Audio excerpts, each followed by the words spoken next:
Okay, my bad, y'all.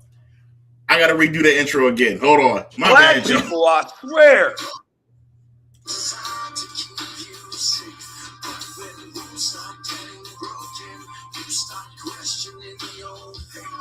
I had that play at the beginning. Y'all didn't hear it. Anyway, sorry Yeah, about that, because you y'all. muted me before and you muted yourself now. I didn't mute your ass. Shut up. Anyways, y'all. Sorry about the technical difficulties, but we are back. We are back. We are back.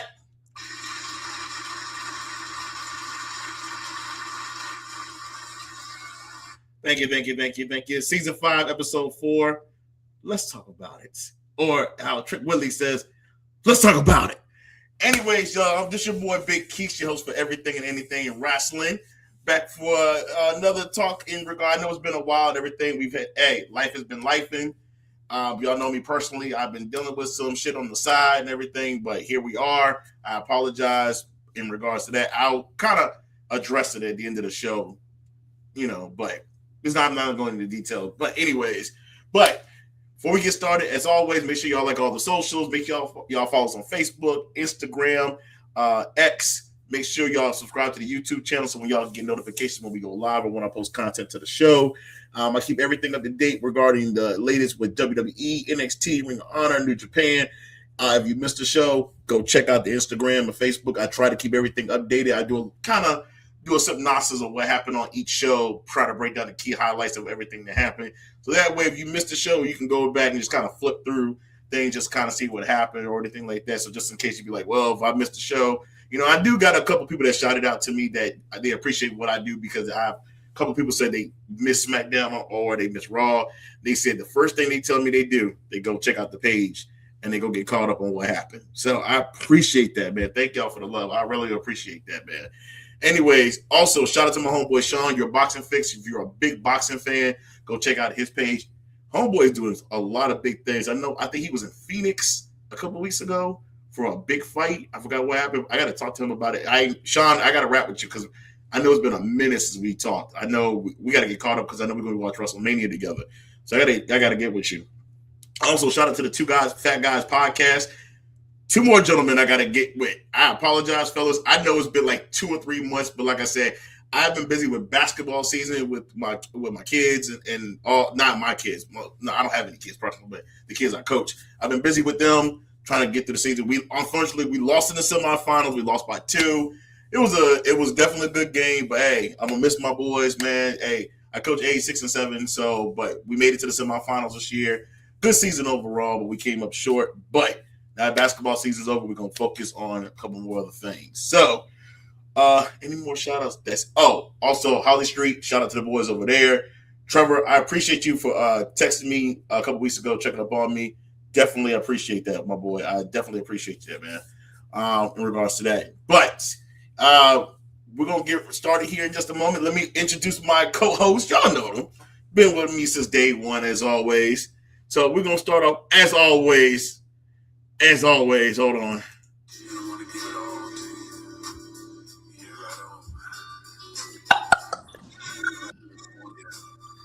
You gotta let it drop.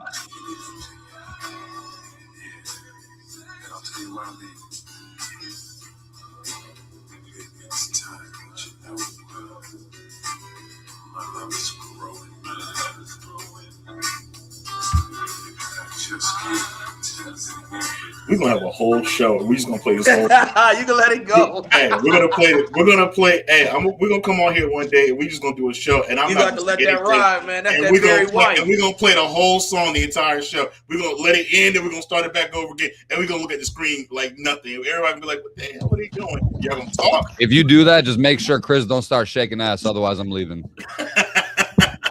Nah, Chris, I'm too old to be. What's good with you, fam? What's good with you, brother? What's good with you, man? Chris, you mute. Oh, I thought you was talking to me. I didn't mute you. I'm sitting here waiting for you to say. Your boy just turned 42 years old. 2 more months for me. 2 more months for me. Like you said, life be life, man. But life has been very good, man. Life has been good to me. I can't complain. God has been good to me, man. My kids is doing well. You know what I'm saying? I'm doing well. Job is doing well. You know, family is doing well, friends is doing well. So you know, I'm blessed, brother. I'm happy. You know, I can't complain. You know, because guess what? Ain't nobody listening if you complaining anyway. You feel me? And once again, you know, I'm happy to see you, motherfuckers. All right, fam. And then also, I can't read that far. I got U46 education. I can't read that shit either. So because my vision is just like Chris's. But anyways, we gotta give him. I got just for you.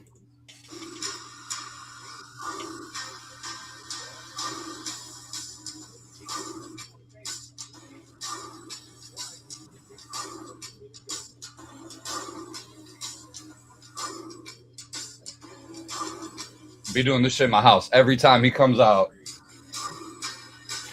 Hey, shout out, yo, Lucas, I do too, bro. I be doing that shit. Hey, that's my new strut. As soon as his music hits, speaker goes on full blast. All you hear is me, who? And then as soon as he hits the wall, I'll be strutting around in my house to that shit. I don't give a fuck. Yo, when he was I trying know to teach everybody else does when he was too. trying to teach Stephanie McMahon, that shit was hilarious, bro. And the fact that they showed on Monday Night Raw, I'm sure you guys peeped this. The fact that they started showing like people in the crowd and the young kids doing the walk too. I'm like, this man has so much aura. Push him to the fucking moon and back. And you know what, Lucas? Oh, go my head. My bad, Keith. Sorry. I'm about to say I don't want to hear the fans. If y'all ain't seen this man in NXT, don't be a fan now. I feel like a proud father. I tell you like this: time he blossomed on the main roster. To piggyback off of what Lucas was saying, to see the kids in there and to see the crowd doing it, but what I'm saying is, to see the diversity that that's what I was seeing. It was just so much diversity in there, and the crowd was right behind him. I see Obi as the next big star, bro. Like for real, I'm not saying push him to the moon right now. You want to know why I don't want to push him to the moon right now? Because he's giving me the Ryback vibes. And hold on, listen to me what I'm saying. When the crowd everybody got behind Ryback, y'all forget when Ryback was tearing up 2 to 3 opponents, Diddy. You know what I'm saying? And everybody got behind him. They gave him the title champion. They gave him the title shot real early, and it was curtains after that. I don't want them to do that. I don't want them to do that to my man. Go ahead. I don't want them to do that to my man. What I'm a little worried though is the way he's getting over on Brock in these last few weeks. I just hope that's not a recipe for disaster to where, okay, he's getting over on Brock, then we get to WrestleMania and Brock squash him. I said the same thing. I don't want that. They would totally kill his momentum if he walks into WrestleMania and just gets squashed by Brock. 100%. 100%. I agree. I don't think that's the case because I think even Brock Lesnar knows how good this guy is. I don't know if you peeped it. When he told him to put his not this week, but last week. Brock was talking to him the whole time. He said, he was put your foot on my chest, like make it look believable. Said, yo, put your feet on my chest. He was like, put your feet on my chest. Like when Brock was down, he was talking to him and guiding him the whole way. And you know what reminded me when he did the same thing to Drew McIntyre. If there's one thing about Brock Lesnar that I think a lot of real wrestling fans can agree on, if he fucks with you, if he thinks you're legit, he will do his best to make you look good and put you over. I agree. He did it with Drew McIntyre. He did it with Seth Rollins. Hate to say, but he did it with Cody Rhodes as well too. He did it with Roman Reigns. The rub. Yeah. But Lucas, he's been on some few podcasts as of late. Oba or Brock? No, Brock. He's been on a few podcasts as of late, and he's been more open to who he is. And bro, did you know Undertaker was his mentor? I had no idea. That explains the street. Was his mentor. But I didn't know how true it was, only because of that little clash that they had at the UFC. But hold on, they've both spoken on that. That was literally to get him to come back to WWE. No, I know that. That wasn't for real. Brock. At the time, it was definitely believable at the time. Yeah, well, you also got to understand. Brock went into details. I'm gonna send you the link. I thought I sent it to you on Instagram, so I apologize. But Brock went into details. He was like, especially when he talked about the WrestleMania 30. That was not his. It wasn't his call. It wasn't his call, and in fact, he didn't want to. And actually, they didn't let Undertaker know until 2 hours before that he went out there. And Brock was like, I didn't need it because I'm the guy. But he said he appreciated the Undertaker going along with it. And, and so when he did it, like, he didn't feel right. But he was at the hospital with Undertaker after that match.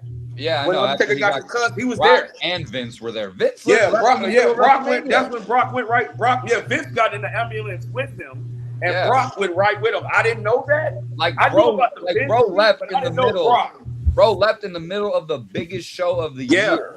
Yeah. Vince literally abandoned WrestleMania to go sit bedside with Taker, which was crazy.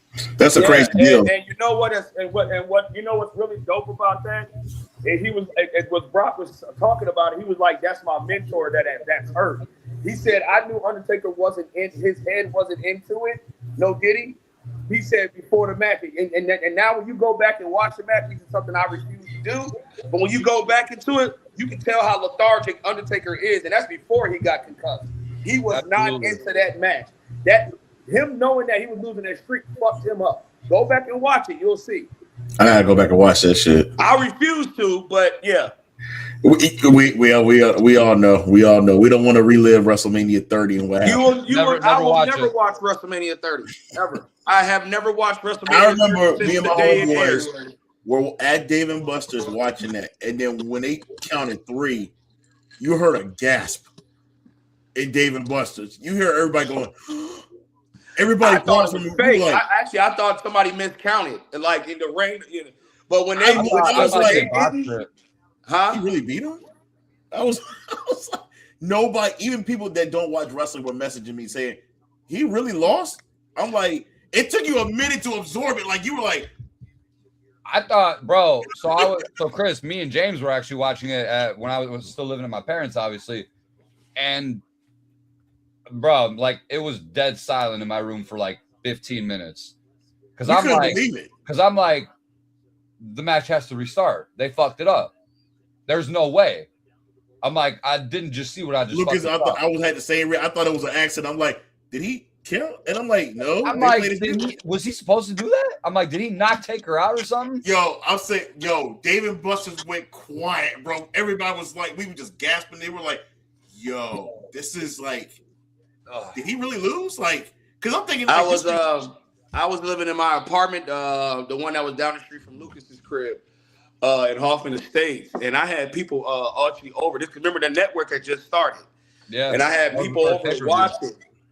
I will be honest with you. Once that match ended, it was dead silence for the rest of the night. And when I mean it was dead silence for the rest of the night, I literally almost told everybody to get the fuck out. Hey, I literally almost told everybody to get the fuck out. It had nothing to do with them. It's just that I didn't want to watch it no more. The rest of that show had an awkward feeling. Yeah, like when I say it was complete silence in that house, and I was living with my girl at the time. Well, she's not my girl no more, but I was living with my girl at the time. Even she went in the room, was like, I know you. She's like, I know not to speak to you for the rest of this fucking night. Everybody didn't want to approach me either because I was like. Because I was a huge Undertaker. James even looked at me and was like, I wouldn't be mad if you told me to get the fuck out. Or he was it was dead. I was dead ass serious. I remember the way I was sitting in my living room and I was sitting in my my little chair, and I just sit there and watch the rest of the match. But I was like, I wasn't there. Like no cap, I really wasn't there. I was just watching it to fulfill the WrestleMania that we watched. But literally, after it was over. It was quiet and everybody left and nobody said a word to one another. Like I didn't care for the thing I didn't care for the triple threat match. I didn't care for nothing else after that Undertaker match. And I shit you not, and I make no bones about it, and I am not ashamed of how I feel about it. I really didn't sleep that night. I keep it a buck with you. I did not sleep. I had so many questions. I'm like, so is he done with Mania? Is he retired? I'm like, can you wrestle again at Mania after losing like that? I'm like, he was gone for about a whole year till the next year's Mania. He was going to the whole next WrestleMania. Yeah. Where he faced Bray Wyatt, R.I.P. That Hall of Fame speech. Dude, I just watched it the other day. I just watched it the other day again in its entirety. Say never. Bro, Hey, I never watched the Hall of Fame speech until I watched his Hall of Fame speech. And I'm going to tell you like this. Tell me why the room went cold after he said that, though. Chris and I were on but FaceTime you know the whole entire speech, but didn't say a fucking word to each other. Who didn't? No, I'm saying you and I were on FaceTime during we didn't say a word. We were. I was standing up like this the whole time, and I shout out. And you know what? Even my kid's mom was right there. We sat and not spoke to one. We didn't speak to each other one minute while that man was speaking. She sent me a Snapchat of you, and she captioned it. She's like, "Oh, y'all are so gay being on your phones together and watching." But you know, it's called respect. Right. No. But you know what the cool part about it is? All jokes, even though we had some jokes too, because we know how we feel about Mark Calloway. She was real cool. She sat there and watched it too, while I stood there the whole time watching that whole. And I'm telling you like this: there was no talking. There was none. We sat in silence. Locked in for every single word that man was about to say. And that shit came on late, didn't it? It did come on late. That shit came on late. That shit came on to like 12:30 in the morning. Didn't care. I didn't give a fuck. And God rest his soul, my dad, he was watching it too. Hey, that shit could have came on at 3 a.m. I would have been in front of the TV. It sure could have. Right. Hey, we was literally sitting there like this the whole time. Not saying a word to each other. Just sit there the whole time. That man was speaking. And I had to hear it. And he was talking shit too. And he was talking that shit. So when the GOAT talks, we all listen.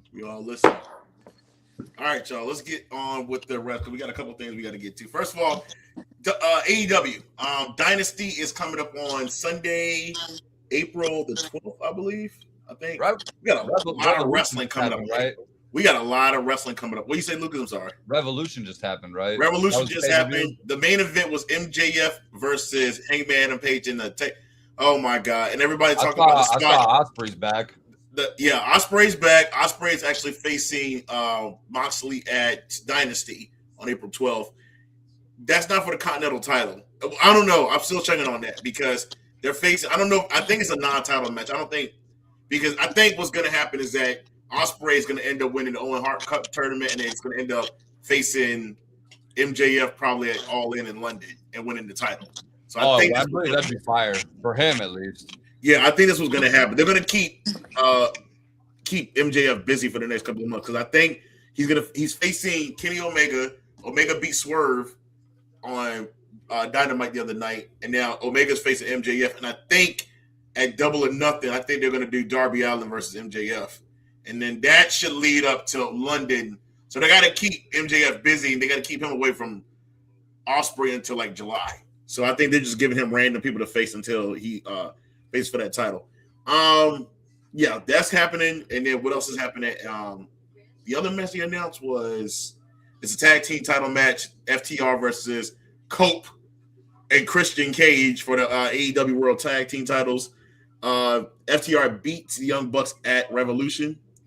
So Revolution was okay. It wasn't not. It just the one thing about AEW, they're way too fucking long.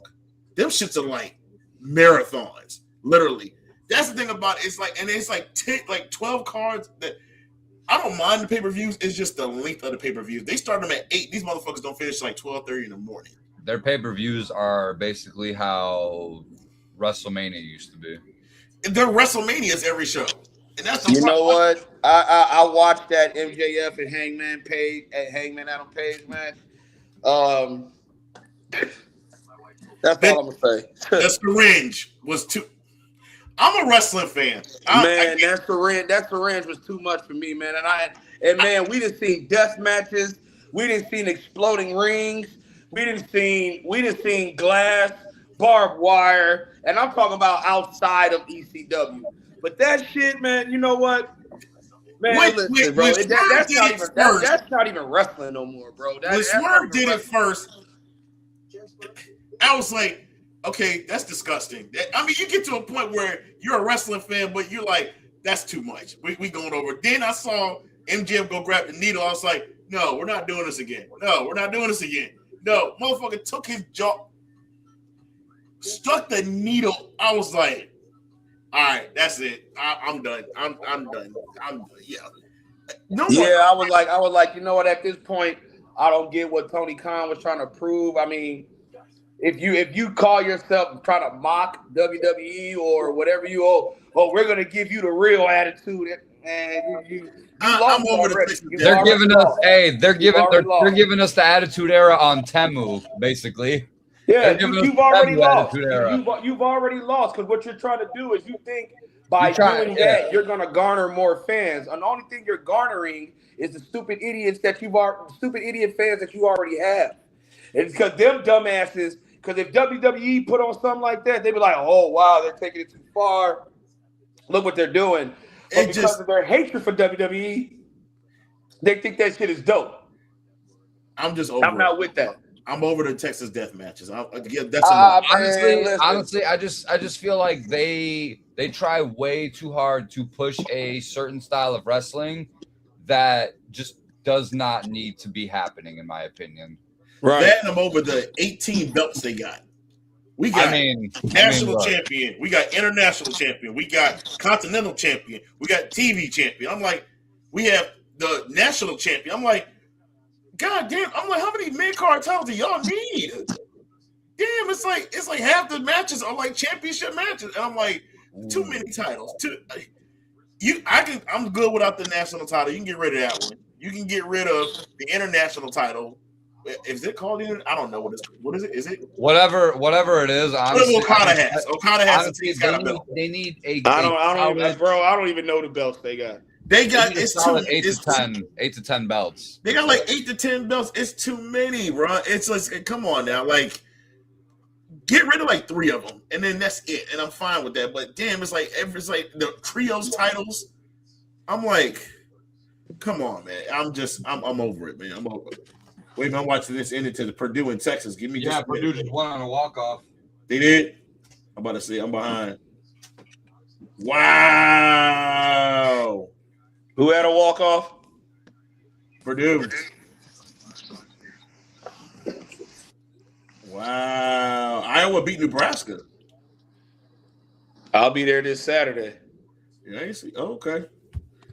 But sorry. Because if Iowa fuck around and go to the Final Four, man, whoa, do you know how cracking it's gonna be in Iowa City?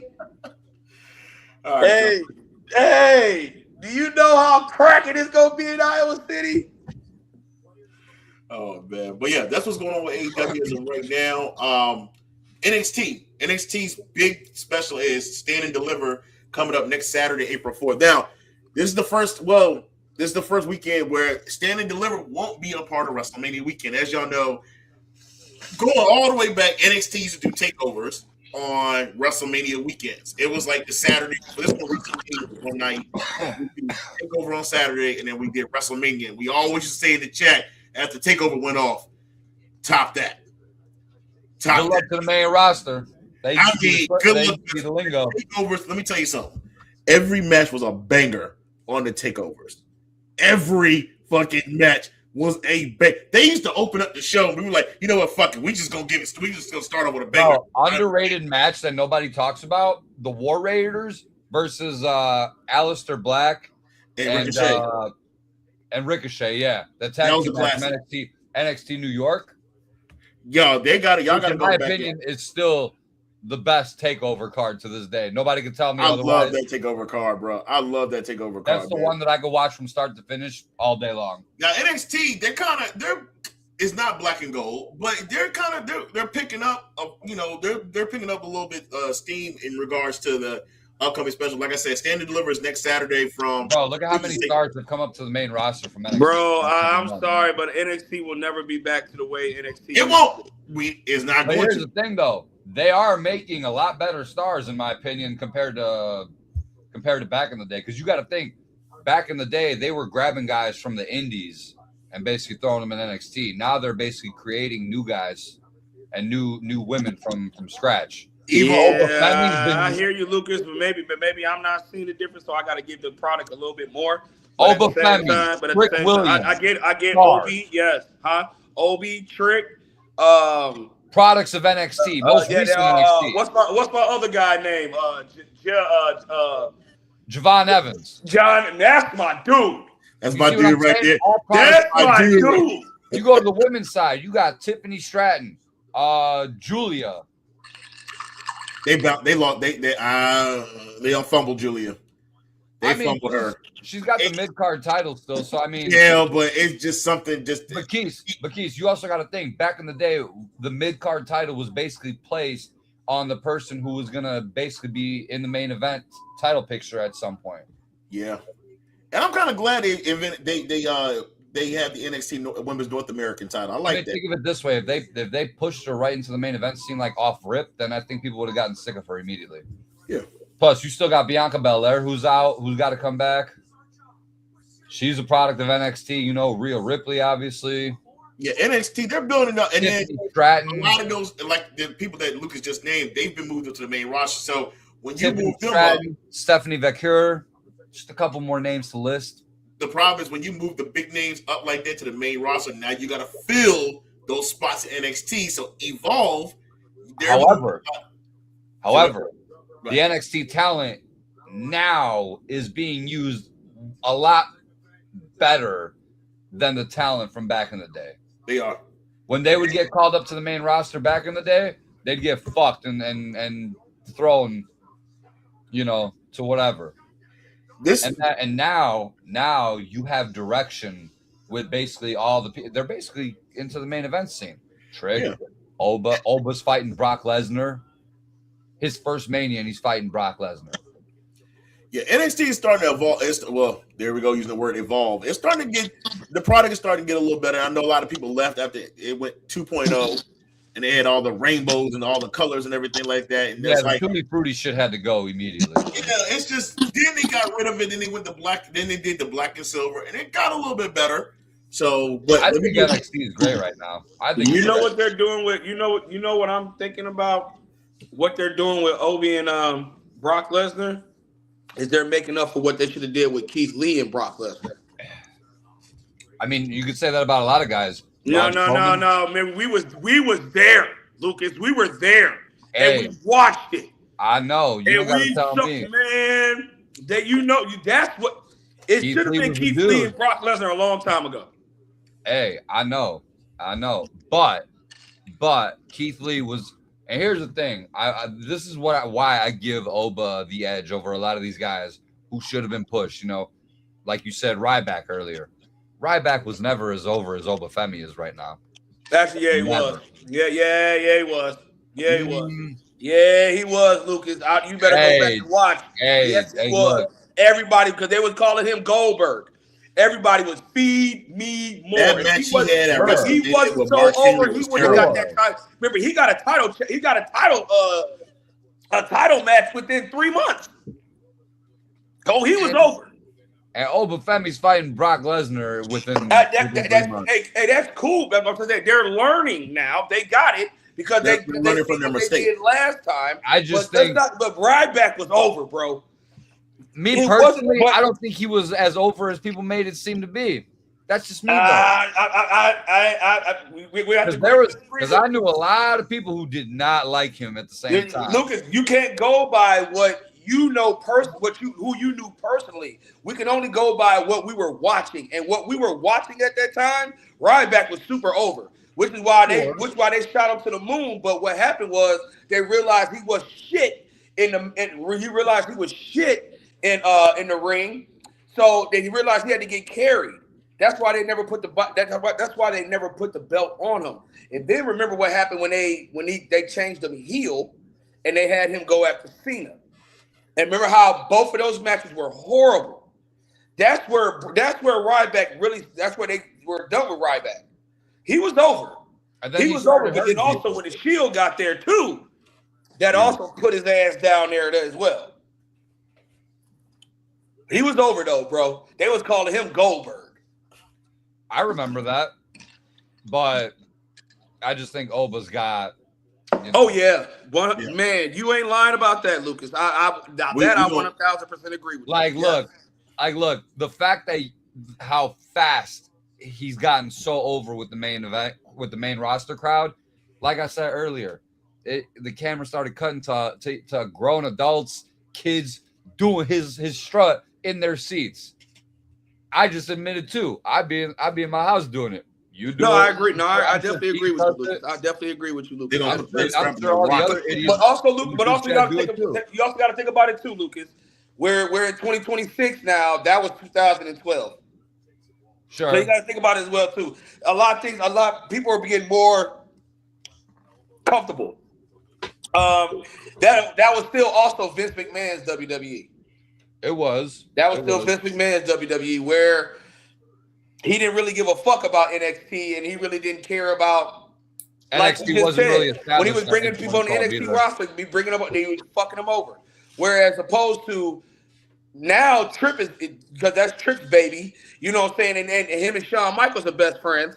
So he got the stamp of approval for Shawn Michaels. So of course, and that's what I'm saying. Like the NXT talent now is being utilized a lot better than they were back in the day. We agree. No, Lucas, we agree. We 100% agree. We 1,000% agree. But that also comes with time. That was 14 years ago. This is now everything evolution, big dog, evolution.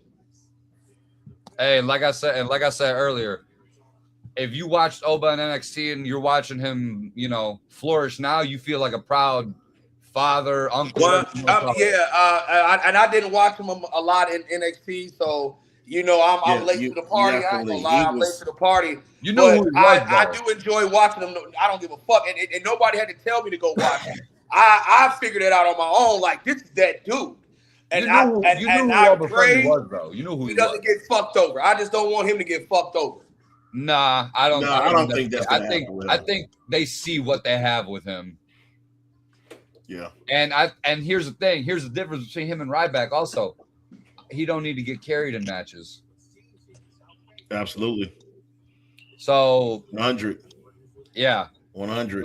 My problem is it's not anything within the management. It's with these fickle ass fans. That is what I'm like praying doesn't happen.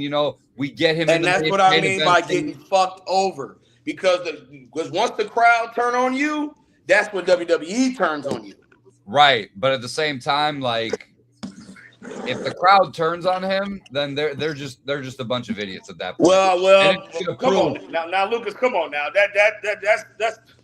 That's like saying blood is red. We know they're idiots. Right. Well, water is wet. Right. You know what I'm saying? At this point, that's if like they turn on him, around. Like if they turn on him of all people right now, then Daniel Bryan's fickle comment is looking really, really good. Lucas, but don't act like it can't happen because the simple fact is we know the crowd is good to turn on motherfuckers. We know it. And that's what I'm afraid of the most. But it's inevitable. It's inevitable. As soon as it takes one fucking person, and one person in the crowd, and one dumbass on the IWC, and boom, it creates a fucking ripple effect, and that ripple effect will go right, and that stops his momentum. Bro, they've already started making up shit about him. Because he came out and said that his biggest motivators were Elon Musk and Joe Rogan. So bro, let me tell you something. We watched them go crazy for Roman Reigns in that 2014 Royal Rumble. We watched them chant. We watched them scream to the high heavens. They wanted him to beat Batista. They wanted him to win the Rumble that year. And then they turned on his motherfucking ass. The very next year when he actually wins it, and you got the whole crowd booing you for what? So that lets you. So once again, that lets you know we can hope it don't happen, but it takes just one. I know, but I'm just saying, like, if they turn on him of all people right now, like, if they turned on the motherfucking probably that's considered the GOAT, you think they can't turn on Obimi? Obimi? I mean, sure, if you turn him heel, but that better be the reason why you fucking start. No, once again, we agree, Lucas. We agree. Oh, but I know. Listen, I'm just putting it out there. This generation's Hulk Hogan, they turned on him. They turned on John Cena. I rest my case. They turned on The Rock. They turned on John Cena. You know who they never turned their back on, though? They turned on him for a decade. You know who they never turned their back on, though? Stone Cold Steve Austin. Because they couldn't. That's what I'm saying. They couldn't. Because Stone You're Cold not Steve turning your back Austin on him. because Stone Cold Steve Austin presented the everyday person that wanted to fuck up their boss. Right. He made screwing your boss no homo. So look they like so it was they a live fun thing to do. vicariously through him. I know. That's what I'm saying. That Stone Cold might be the only person the fans never turn their backs on. Never. Everybody else, yeah. Never. Like I said, The Rock. You said John Cena.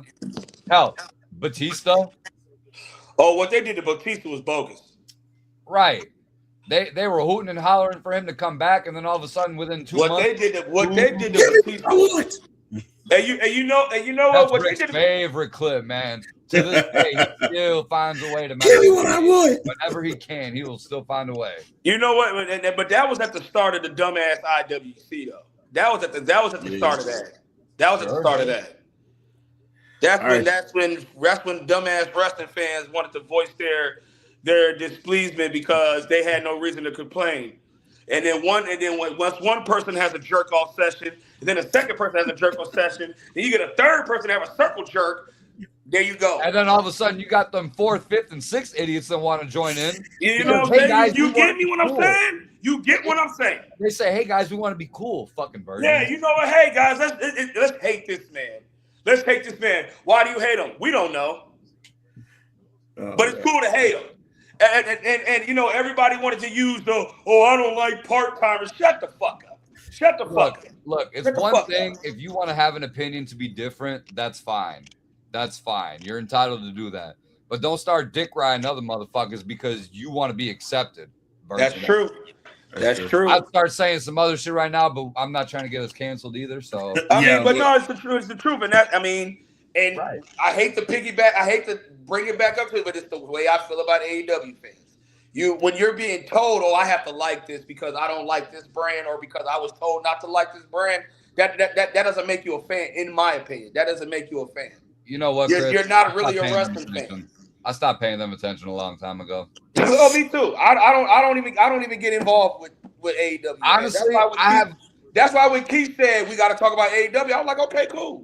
Cool. Talk about it. Say what you got to say. I'll chime in. I'll chime in what I know, but other than that, honestly, Cody fans have been pissing me off to high hell. True. And I kind of want to talk about that later on. Yeah. All right. Let me finish up with the NXT Stand and Deliver because I want to go through some of the matches we got. Some of them we have. I think next Tuesday they're going to be finalizing 2 matches, I believe. So, but I'll get to the matches that we do have already. We got Miles Bourne versus Johnny Gargano for the NXT North American Championship. Did y'all see Gargano has been going through this whole weird thing where he's just like his best friend left him. Yeah, his best friend left him, and he's been going through this whole depression thing and stuff like that, and he's just been down. So they did a gauntlet on NXT on Tuesday night to determine the number 1 contender for Miles Bourne. Miles Bourne, people sleeping on him. Homeboy got the best drop kick in the industry right now. I am a huge fan of Miles Bourne. I think he's definitely. I like Miles Bourne, man. But I thought they were going to end up going in a different direction for the NXT North American Championship match, but they said Gargano. They put Gargano, and the way he won it was funny. Candice LeRae pushed him down. He literally fell on top of dude. He pinned Shiloh Hill to win the number 1 contendership for that. So it's different. I mean, it gives Gargano something different. So honestly, I feel like you keep saying Miles Bourne. I hear you. Hey, Miles Bourne is public enemy number 1. All right. No, I heard Keith say Miles Mormon. I heard him. Miles Bourne. No, he said Miles Bourne. He said Miles Bourne. He said Mormon first, and then he said, Miles Bourne. Run it back. Run that back. Okay. Run that back, Quavo. I said Bourne, but anyways. anyways. All right, then we got JC Jane versus Kendall Graves facing Lola Vice on next Tuesday night. The winner of that match will go on to face JC Jane for the NXT. That would be Lola Vice. I want to see Lola Vice. I don't feel like if y'all don't know, Kendall Graves was the first ever Evolve Women's Champion, but she actually vacated the title when she got called up to NXT. It's too soon, and whoever wins this match is going to be JC Jane. I gotta say, whoever's winning this, I would say put Lola Vice. Lola Vice has been in NXT a long time. It's too soon to put Kendall Gray as a champion. Let her run. Maybe after the NXT North American Women's Championship, let her do that. But it's too soon to put her champ. I believe Lola wins the match next Tuesday, and I believe Lola wins at Stand and Deliver, and I believe JC Jane's getting called up to the main roster after that. Because I think did she bring her posse with her? They might. You know how sometimes you're in a faction, and sometimes you're the only one that gets called up, and the other two stay where they at. I wouldn't be surprised if they brought them up. They put them, and I would say put them on Raw. I would say put them on Raw. We'll see how that works. But Sol Ruka versus Zarya. What's funny is this promo. If y'all saw this promo, and they're talking about this, Sol Ruka is supposed to be the face, and Zarya is supposed to be the heel. But if you go back and watch the promo from Tuesday night, they were booing the hell out of Sol Ruka. For no reason. They were cheering for Zarya, and it makes you think, well, who's? Wait a minute. You would think Ruka turned on Zarya. It's weird. You got to go back and watch the promo because it's really weird, but it could just be the fans. I don't know how this is going to work, but they will face off. If y'all don't know the storyline with Sol Ruka was a double champ. She was the NXT Women's North American champ. Well, she was the first ever. And she was the WWE Women's Speed champ, which I think is the dumbest title ever. Anyways, Sol Ruka got hurt. Zarya was pretty much stepping in and defending the title while she was hurt. Zarya lost the NXT North Women's title when she stepped in. Yeah, and that's how the whole fiasco started between them. They've been beefing, and then basically Zarya cost Sol Ruka a chance to win the NXT Women's title, and here we are. And then this is pretty. I think Sol Ruka's going to go up to the main roster too, because her name has been mentioned a lot of times. So I think Sol Ruka's going to go to the main roster after Stand and Deliver. So got that one. The Vanity Project is defending the NXT North American. The NXT Tag Team titles. They have a number one contender match next Tuesday with the Birthright, which is Shane, Stacks, Lorenzo, Uriah Connors. If y'all haven't seen the Birthright, it's basically second generation SARS. Fit Finley's son is in the group. Brian Pillman's son, Lexus King is in the group. And Stacks is only in there because Ariana Grande, his fiance, who, as y'all know, is the daughter of Santino Marella, who is in TNA, who is the president, whatever, or general director, whatever the fuck he is, in TNA. So, and then they're facing Los Americanos, aka Pete Dunne and Bray. What's the dude? Fuck, I can't even think of his name anymore. Tyler Bate. They are Los Americanos. If y'all know what this whole thing going on with Grande, the original Grande Americano, and this shit went in a whole different direction it was supposed to go in. And it's computer. Y'all gotta watch AAA because the funny thing is, it's funny because a Grande Americano, I got something to say about AAA when you finish up, but go ahead. Yeah, y'all gotta watch AAA because they just had a show a couple weeks ago. Y'all gotta watch AAA. But this whole thing is just it's getting out of hand and everything. We'll talk about that on another show. But okay. Real quick. Chad Gable became a Mexican superstar with a mask. Then he got hurt. Ludwig Kaiser stepped in to be Grande Americano, and now Gable came back as the original Grande Americano. I think in Mania they're going to end up facing. They have a match next week on Raw, but we all know where that's leading to. I think it's going to end up being a mask versus match at WrestleMania. But anyways, and then Pete Dunne, they pretty much disappeared off of TV. Him and Tyler Bate, and now they're Los America. It's so stupid. Just go back to their main characters. All right, and then one final match. There's two matches I think that's going to be determined next week, and then there's going to be a fatal four-way for the NXT title. Joe Hendry, Ricky Saints, Ethan Page, and Tony D'Angelo for the NXT championship in a fatal four-way. If y'all see Tony D'Angelo who's been with NXT for I like Ethan Page to win. No, he's not winning it. No, I think either Hendry's going to retain or Tony D'Angelo's going to become the new NXT champion. I hear you. Yeah, I think Page are moving to the main roster. I hear you. I agree. I think they're going to move to the main roster, but I don't know. Tony D'Angelo has been with NXT for what, like? Wait Bro, a minute. you know what's hilarious about Tony D'Angelo? So my ex, right, the one that you met, her cousin, her cousin's boyfriend, right? That's Tony D'Angelo is his cousin. They say he's from Chicago. He is, yeah. Oh wow. So like a month into me and her dating, we went to one of her cousin's weddings. He was there. I met him, and he saw me. They had like this photo booth, and they had like props, and one of them was like a world heavyweight championship, like little toy belt, right? Mm-hmm. So me, my drunk ass, I go pick it up to pose with it in the pictures. Homeboy over here is like, "Why are you picking up my belt?" I'm like, "Man, what the fuck you know about this belt?" And he goes, "I know a lot about it." I'm like, hey, "You know how us wrestling fans get when we meet a stranger and they tell us they like wrestling." So me and him start, chopping it up. And he's like, "Yeah, that's my girlfriend over there." I'm like, "Oh, that's her cousin." And, and then he goes, "Yeah, one of my cousins is actually in NXT." I'm like, "Motherfucker, who?" And he goes, "You know Tony D'Angelo?" I'm like, "Stop." Yeah, they say he's from Oak Park, Illinois. Yeah, so he showed me pictures of like them hanging out and everything. I'm like, no shit. How about that? I like his new character when he came back. I like his new character. I definitely like how he is. I'm glad he got rid of that mafia gimmick. I'm so glad he got rid of that mafia gimmick. It was just he's a little more serious now. He's more serious now. He's definitely more serious. I like this new character. It's like I like this new character, and I think they're going to end up making him NXT champion eventually. I even think he might stand and deliver. I don't know yet, but anyways, that stand and deliver. Like I said, I'll make sure I'll post the results from NXT on Tuesday night, and then stand and deliver is next Saturday at 7 p.m.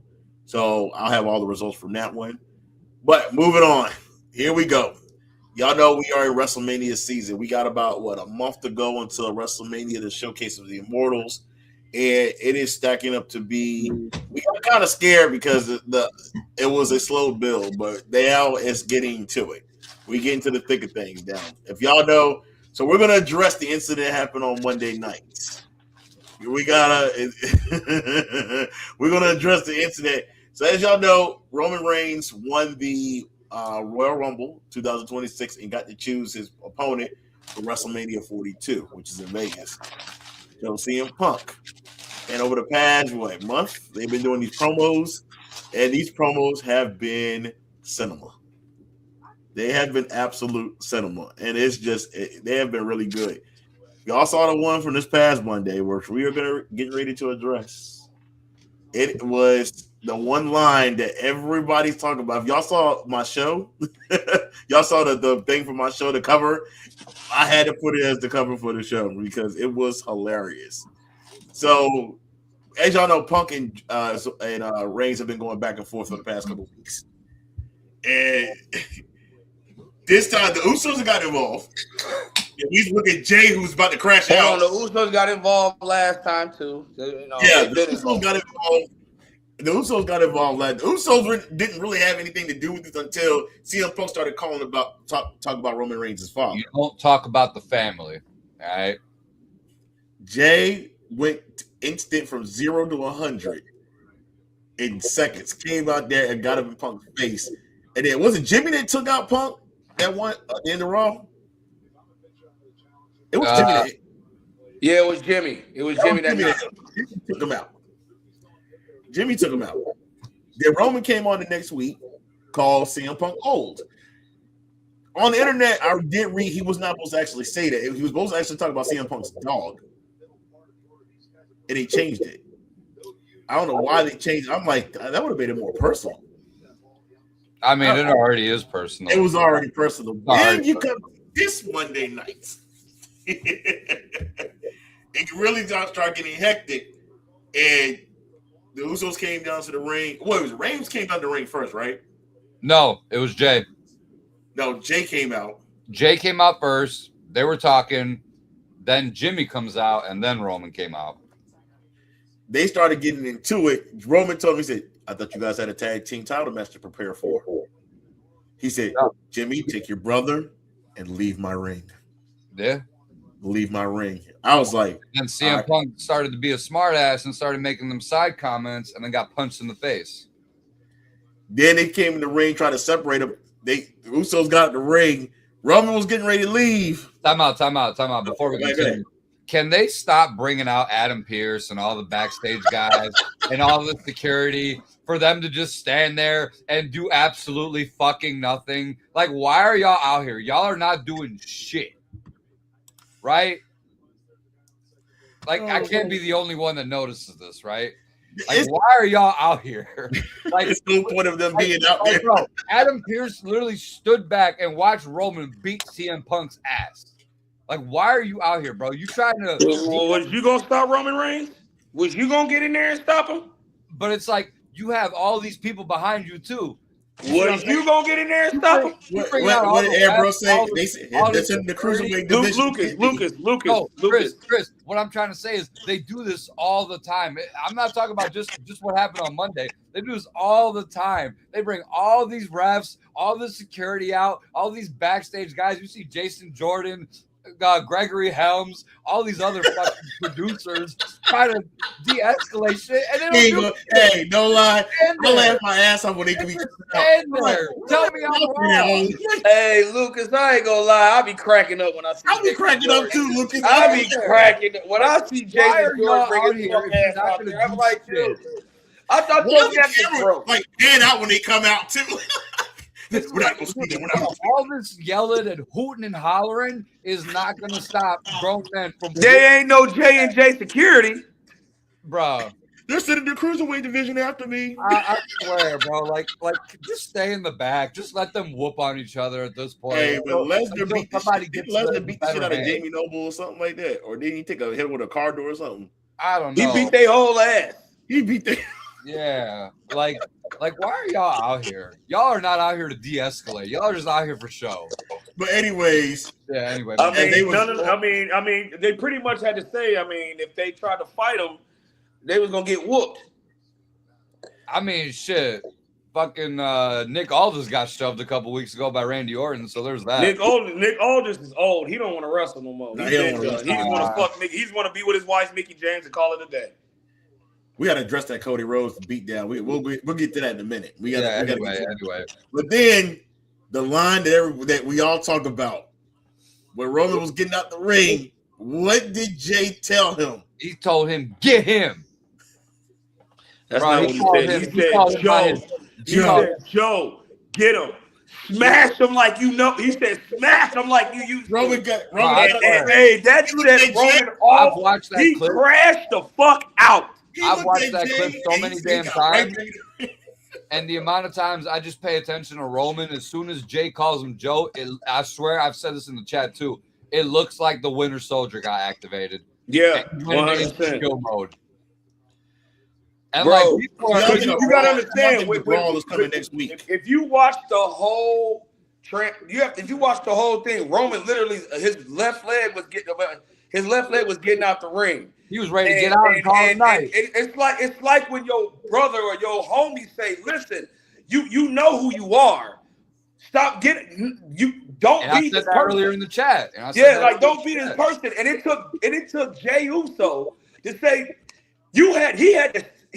and Lucas said it. He said, "This is when you knew it was personal." I said, "Oh, it was personal." When he said his dad, but when he called him Joe, it took Roman to another level, bro. And he immediately crashed out right then and there. Immediately. Like you said, there should have been some color with that ass whooping. I'm surprised there wasn't. Now listen. I get the Cody and Randy Orton one, but if any beatdown needed some color, that one needed some color. Do y'all think the brawl's coming soon? Where they got to pull them apart? Yeah, duh. Oh, duh. I know. Happened on the Go Home show. I feel like they're probably going to have. No, don't get me wrong. Now, CM Punk gonna get some get back. Don't get it twisted. He will. Oh, yeah. Don't get it twisted. Now he gonna get some get back. It won't happen next week. They gotta let this marinate for a little bit. And they're both gonna be on Raw. He gonna get some get back next week. Promise you that. They're in MSG next week. There's no chance they're not on the show. Oh yeah, that's right. They're in MSG. I said they're both gonna be on the show next week. They're in MSG. Oh no! He gonna what I see CM Punk doing is he gonna take out Jimmy. He gonna take out Jay. He gonna get the best of Roman. He will. You have to. They're not gonna let. He's gonna get the best. They're done talking now. They got 3 more shows before. They're done talking. They're before, done talking. We're past talking now. Yeah, we got 3 more. You got your ass. You got put through a table. Yeah. To get back. And then and also, have you know? And I saw something earlier. Have you noticed this Roman Reigns is when he's coming out, when his entrance, it ain't the aura. It's straight business. It's straight business. This is a different Roman Reigns. This is on some real shit. This is Joe. What I don't like though is Joe. What I don't like is how people are jumping on the internet and saying like, "Oh, is Jay the tribal chief?" No, y'all don't pay attention. Y'all got to think back a year and a half ago when the whole Bloodline War Games storyline was happening. Jay told Roman, "If we do this again, you treat me as your equal. I'm not your right hand man. I'm not your lackey or anything like that. I'm your equal." And basically Roman kind of like took it that way. He basically needed Jay to be a good family member and remind him who the fuck he is. That's 100%. And like I said, if you watch that whole segment, it was just the way he snapped. It was the way he said it was instant. It really was instant though. When you peep it, something clicked in as soon as you heard that word. And Lucas even said it to me. He said as soon as he heard the name Joe, a switch just went off, and then it was like Hydra the Winter Soldier in Captain America. Kayfabe was done, dog. Kayfabe was done. That was going out the window. That ass whooping was personal. Like Chris that was a personal ass whooping. Like for real. I honestly like. So what happens at Mania? Far-fetched for me to ask. Right. But we've seen another Samoan get super pissed off when some dude talks about his family in a negative manner. Lucas, let this Rock shit go, bro. I know. Let it go, Lucas. Hey, I've let it go before. Let it go. Fam, I love you to death. Let this Rock shit go. I let it go a long time ago. For the last 2 years. Every pay-per-view, I think The Rock coming out. I think The Rock gonna be here. I think we gonna do. I think he gonna finish this. I think it's The Rock. Lucas, you have said it for at least 16 straight pay-per-views, fam. I don't know about 16 straight. Fam, you in the double digits. You in the double digits, my boy. You are in the double digits. You over-exaggerating that a little bit. Nah, my boy. I can't say I am. Bro. You in the double digits. We could go back in a few shows. We could go back. I'm just going off what I see. I'm just going off of shit I see on the internet. And bro, but you said that so many times. Do you understand? The Rock is not coming back. Like I don't. It's the same thing you did with the Vision. Like, are you done talking about the Vision now? That shit's done, right? I mean, what? Like, who's Seth gonna fight now? Like. But Lucas, all I'm simply saying is we're basically banking on Braun to heal from his hernia. No, right. I agree. But you know what I think you're doing? This is what I think you're doing. You're trying to do the same thing with The Rock that you did with Bray Wyatt. Bray Wyatt came back though. No, listen, but hear me out. But you kept saying, "Oh, Bray Wyatt coming in this pay-per-view. Bray Wyatt coming in this pay-per-view. Bray Wyatt coming in this pay-per-view." Till he want to know the only reason I'm thinking it now? Hey, Keith, and because you still owe him a show, right? No, he paid his debt. He paid my debt. Okay. He hosted. He got his debt. Okay. But the fact of the matter is, no, Chris, you had a show. You had a show, right? Hey, can I explain to you why I think it this time around? Only because it's Wrestlemania. Because of the fact of the matter that I see the same one you saw. Still, it's like I've seen reports that it might get moved out of Saudi Arabia, which I think they personally should do. But if it were to still happen in Saudi next year, like they say, Who's to say? I'm gonna say this. I'm over the Rock. Say he doesn't show up. Lucas. Roman out of the title. I'm with you. I'm over the Rock. I'm over the Rock, and I think, and once again, I think, I think it's Lucas that made me over the Rock, bro, because I'm sick of fucking hearing, the Rock coming back. Oh man, I think the Rock. I think it's the Rock gonna come out. I'm over here. I've been over the Rock since the tag team match.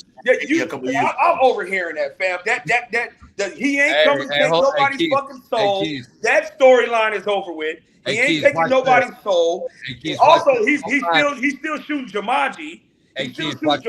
Whole time we were in Indianapolis last year at the Rumble, thinking this motherfucker was gonna come out. No, he didn't. I said we were thinking at some point he would pull some final boss shit and do some like 30. And you still thinking that? No. I'm done with the final boss. I'm just you just said it, big homie. You just said it. You like the last Samoan that got, man. We knew exactly who you talking about because it wasn't it wasn't motherfucking Rikishi. I did. It wasn't on WWE TV and God knows how long. Well, I didn't think Yokozuna was Japanese when I was growing up. I don't know why. I used to always think that shit. I didn't know until I got older. The Rock ain't coming back no time soon, fam. He done. He doesn't need to be a part of this. He doesn't. There's nothing to be a part of. He doesn't need to be a part of this. Leave him out of it. The bloodline shit is done anyway. So I don't want. We're not doing the bloodline again. And nobody's messing with MFW or whoever the fuck they call. That I'm over them too. That's what I'm saying. MFT is not working. It's not working. The Rock. There's no point in the Rock coming back. I thought they were called the NFTs for the longest time. My family tree, that's done. They've been feuding with the Y6 for like the past 15 years. I thought they were called the NFTs, like them little exclusives that you get or whatever. Oh, bro, man, I think you want to see this final boss shit play out so bad, bro. But it's this final boss shit been going on since Cody won the motherfucking championship 2 years ago. I'm just done with. Which was the biggest that shit is done, ever, bro. All right. So with that being said, John, quick question: who wins at Mania? Does Roman win the title at Mania? No. I said that too. I don't think. I think they're gonna let CM Punk have his moment. I don't gonna let him have his moment. I don't want to sit and before anybody says anything. No, I don't want to sit there saying I don't want to see Roman with the title. I wouldn't mind it. I don't care. I want to see him with the title. I don't mind. I wouldn't mind seeing the title. I don't care. You think there's a chance the Usos betray Roman? Ooh. Yep. I read that too. I've been saying. I'm on the show previous saying that. I read that too. Yes, I do think they will turn on him. I hope not, but I do think they will. That's why when I'm watching these segments with them defending Roman Reigns and coming out and everything like that. Yeah, but they come out and said about Roman. You can say whatever you want about Roman, blah blah blah. You know, like I think Jay goes. I think we're getting set up. We can get Roman versus Jay down the road. I think this is where it's heading. But yeah, this time it's Jay. The Jay is the. I saw them have a what's it called? The Bloodline Rules match. I think this might build up to SummerSlam.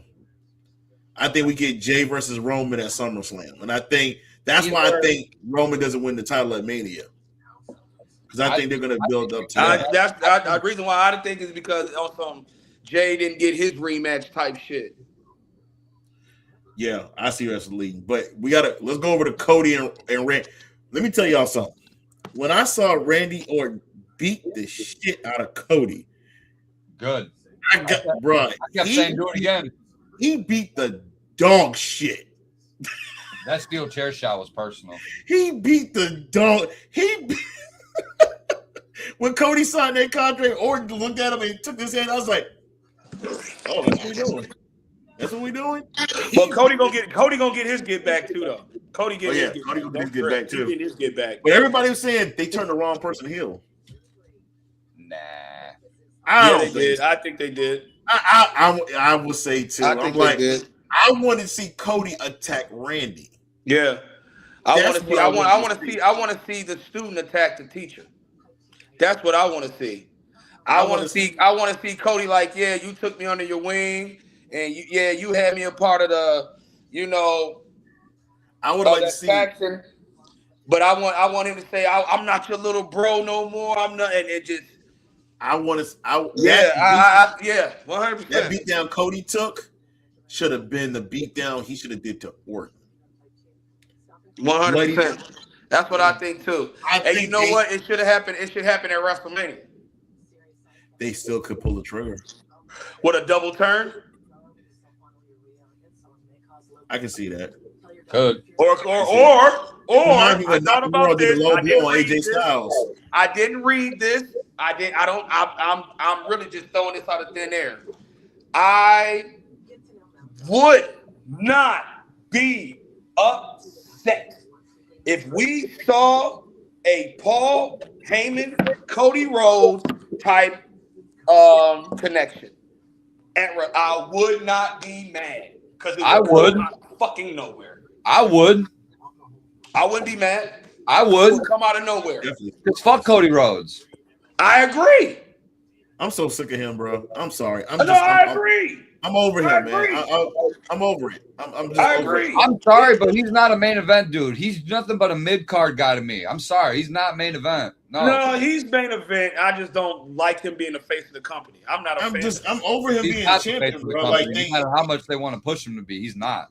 You know what I'm getting. They're trying to push that is what I'm saying. Yeah, well, Triple H is going to have to learn the hard way. His golden boy sucks.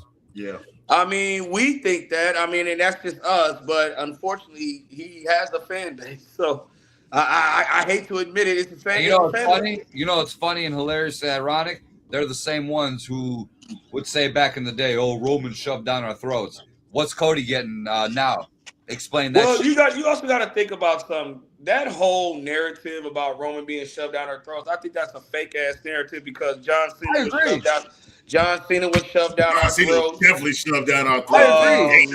I mean, Daniel Bryan was shoved down our throats. Hulk Hogan was shoved down our throats. Bret Hart was shoved down our throats. No Diddy to all of this. Hey, you see what I'm saying though? They're the same fucking idiot nerds that were saying that shit back in the day 10 years ago, and now they're okay with Cody getting this type of push left and right. Shut up. I'm sick of Cody. I'm honestly more sick of his fans, and that's the thing. I'm like Stephen A. Smith with Cody Rhodes, because like how Stephen A. Smith hates Cowboy fans, I hate Cody Rhodes fans. I'm just over Cody, man. But hey, I'm so sick of bro. I'm moving on. I'm just tired of Buddy, bro. I ain't gonna lie, I'm sick of Buddy. They make sense. The title that Cody won when he beat Drew. Now Drew and Jacob Fatu. It has been announced, but we know where it's going. We're with Jacob Fatu and Drew Mack, who have been beating the shit out of each other for like the past 2 weeks. Now I sent y'all that thing in the chat. It looks like they're gonna do Hell in a Cell. It's gonna get cracking at WrestleMania. Hell in a Cell between Drew and Jacob Fatu. Ooh. I'm not going anymore, so I'm probably just gonna host both nights in my house. Well, I'm gonna say that for the Mania show. We're good. Gunther. They say he has a role. I don't know what the hell is gonna go on with Gunther. They said Paul Heyman's gonna hire Gunther to take out Seth Rollins. Nah, I don't see that. He's gonna owe Gunther a favor. Watch. Rey Mysterio was supposed to face Gunther, but then again, we're still banking on Braun Breaker to be healthy for Mania so he can face Seth Rollins. Their window is they probably set a window in regards to when they're gonna be able to clear him. I think. What if he comes back Monday? It's an MSG. I got a funny feeling he's clear to do it. What about I can see that too because he keep whooping Paul Heyman ass. What about Rollins? Are they hiding? Is he cleared or? He's clear. Yeah, Rollins is definitely cleared. Yeah, okay. Rollins. He wouldn't. Hey, Keith, they wouldn't have him out in the ring like that if he wasn't. Yeah. Clear. So we're gonna get. He's not taking bumps. They still wouldn't have you out in the ring like that if you're not clear. Yeah, we'll get Rollins, Braun Breaker. I mean, you got. I think the way we're aiming. I think they're gonna do the Usos versus the Vision for the tag team titles. I know they're doing that next week in a street fight, but I think they're gonna run that back at Mania. Probably. They'll probably run that back at Mania. Intercontinental title, from what I'm hearing, they're looking at probably a ladder match for the Intercontinental title at Mania, and Javon Evans is going to end up being involved in that. As he should be. And he better win it. But it's Penta. And hey, you know I'm a Penta fan all the way, but I told you I'm been more of a Javon Evans fan over old Billy. I really am, man. Javon, hey, that man got charisma. I can see that. So Javon Evans got charisma, bro. He got charisma. What do y'all think they do with LA Knight? I'm sick of him. I'm over LA Knight, bro. I'm done with him. Who knows? So I'll tell you like this: they should have pulled that plug 2 years ago. I don't want to see him. LA Knight, the way I see it, is Dolph Ziggler 2.0. Yeah. That's a good comparison. I agree. He is. United States title. I'm not for sure what they're going to do. I would love to see Melo versus Trick for the United States title, but I think they're going to go with, unfortunately, Sami Zayn versus Trick Williams. But I believe this might be the double turn. This might be the double turn. You put Trick. I don't care what it is. I'm sick of Sami Zayn. Me too. I'm sick of him too. Me too. But if they're going to give the man a Mania match, it's going to probably be against Trick Williams at Mania. But they're going to do a double turn. I think the fans are going to boo Sammy and cheer Trick. Oh, you're gonna be able to know by that entrance. Promise you that. You'll know by that entrance. Hey, me and Lucas have been talking about this for years. Trick Williams' entrance at Mania. Oh, it's gonna hit like crack. That place is once the lights go out and he comes out, imagine that entire. Oh my God, whoop that Trick. Gonna come right out in them lemon pepper steppers. What else they doing? I think the women's tag team titles. I think that's gonna be a multi-women match. I don't know if it's gonna be a ladder match or they're just gonna do a multi-tag match. TLC. They can pull off a TLC. That'd be crazy. They haven't done a women's TLC. They've never done a women's TLC match, have they? I don't think so. I wouldn't mind that. I wouldn't mind put 4 teams in there. I wouldn't mind that.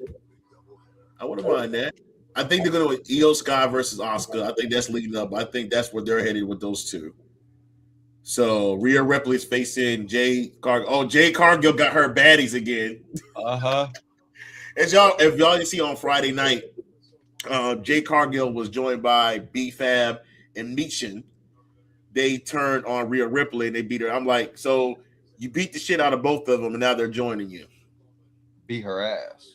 I mean, that happens. Yeah, it happens. Now, that made me think, does Jade retain the title at Mania? Or does Rhea go ahead and win the title at Mania? Jade retains the title, but Bianca Belair going to come back.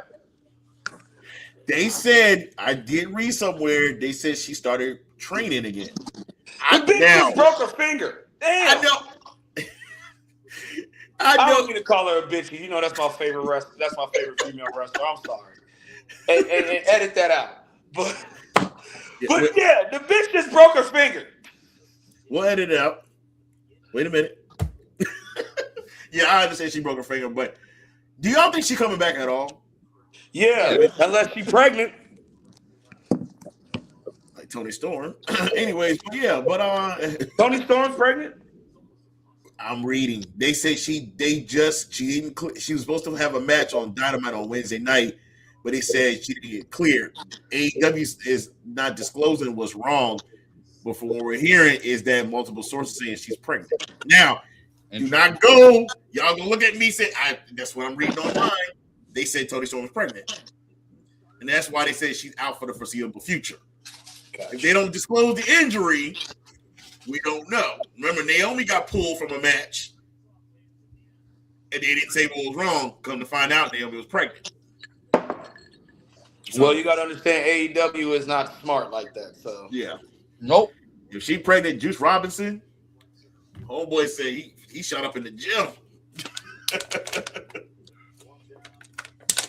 What else? That's all I think for Mania and everything. I think we're probably over the next 2 weeks, we'll probably get most of the more matches. I know they got to fill up both nights. Usually 7 matches per night.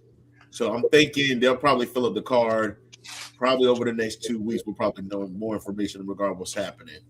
So Women's United States match, I think they're going Tiffany Stratton versus Julia for the United States Women's United States Championship. It was supposed to be Jordan Grace taking on Julia, but Jordan Grace got injured. So I think she got injured. So I think they're doing Tiffany Stratton versus Julia for the United States. So I think that's where that's headed. So I think that takes care of all the title matches, I believe. I'm missing one. That takes care of all the title matches. But other than that, I think we'll get it. Jelly Roll is probably going to end up having a match. He looks good. He lost a lot of weight. He did. Jelly Roll lost. Shout out to Jelly Roll, man. You and him got a lot in common, Keys. Hey, I'm trying to be down where he is, man. I'm that he's right there with them. What the fuck you talking about? There with him, right? I've had a little setback. I've had a little setback. Hey, Chris and I are the ones smoking here. You don't gotta, you know. I've had a little setback with my knee and everything, but I'm trying to get back. Shut up, and you still look good. I don't want to hear it. Motherfucker, I tore both my knees up. Man, we're not gonna let you sit there and no, you take your flowers too, motherfucker. Shit. Take your flowers too, bro. It's okay. Right. I appreciate it. Take your flowers. Jeez, man. My knee, guys. Oh, my knee, guys. Oh, guys. I farted and it wasn't good. Bro, take your flowers, fam. Hey, it might be a plastic one, but don't make me have to start man. Cut this off, guys. Off, bro. We not doing that, bro. Health is wealth, and you doing your damn thing, bro. Take your fucking flowers. Hey, Chris, this might be a plastic guitar, but I won't hesitate to act like my uncle on him. Bro, man, Keith, you killing me with this shit, bro. You killing me. I appreciate it, bro. Man, give yourself your props, bro. You worked your ass off. Man, I send you gold in the chat. I appreciate it, man. You better be listening. Oh man, I'm getting up there, man. I'm getting down there, man.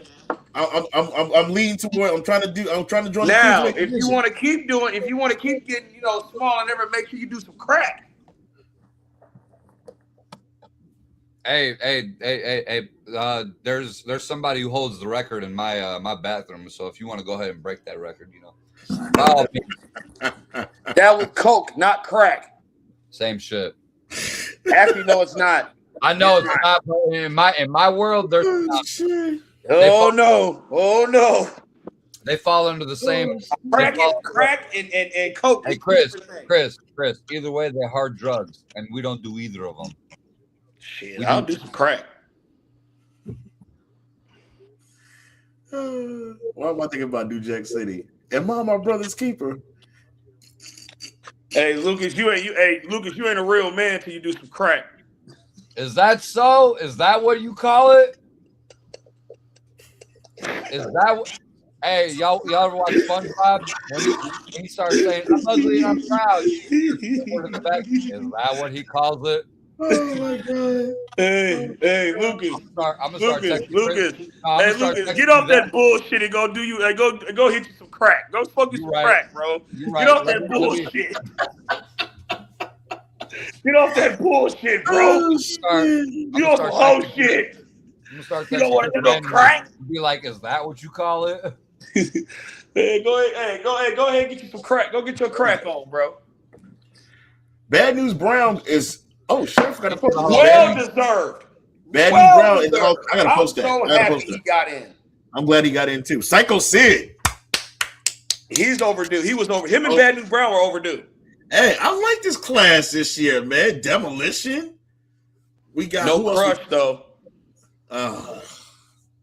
No crush. Hey, my childhood is going to the growing up as a wrestling fan, and you see all these wrestlers you grew up watching going to the Hall of Fame. You remember watching WWE back in the 90s. You'd be like, I grew up watching that, man. I saw these dudes. I was a big Sid. I was a big fan of Sid Vicious when he was in first WWE. You know what I remember? Debuted in WCW, and I had his WCW action figure, and this is when he had the straps on though. He wasn't. Remember when he first got to WCW, he had the straps on. He was just big Sid Vicious. And he fought Sting and everything like that. I had that action figure, and he was the master of the power bomb. And then when he went to WWF, it became Sid Justice, when he turned on Hulk Hogan, nigga, I turned on Hulk Hogan too. Fuck you mean? Shit. I loved it. I turned on Hulk Hogan too. Snapping his leg. I remember I was watching Nitro the day after he snapped his leg. When he was a Millennium Man.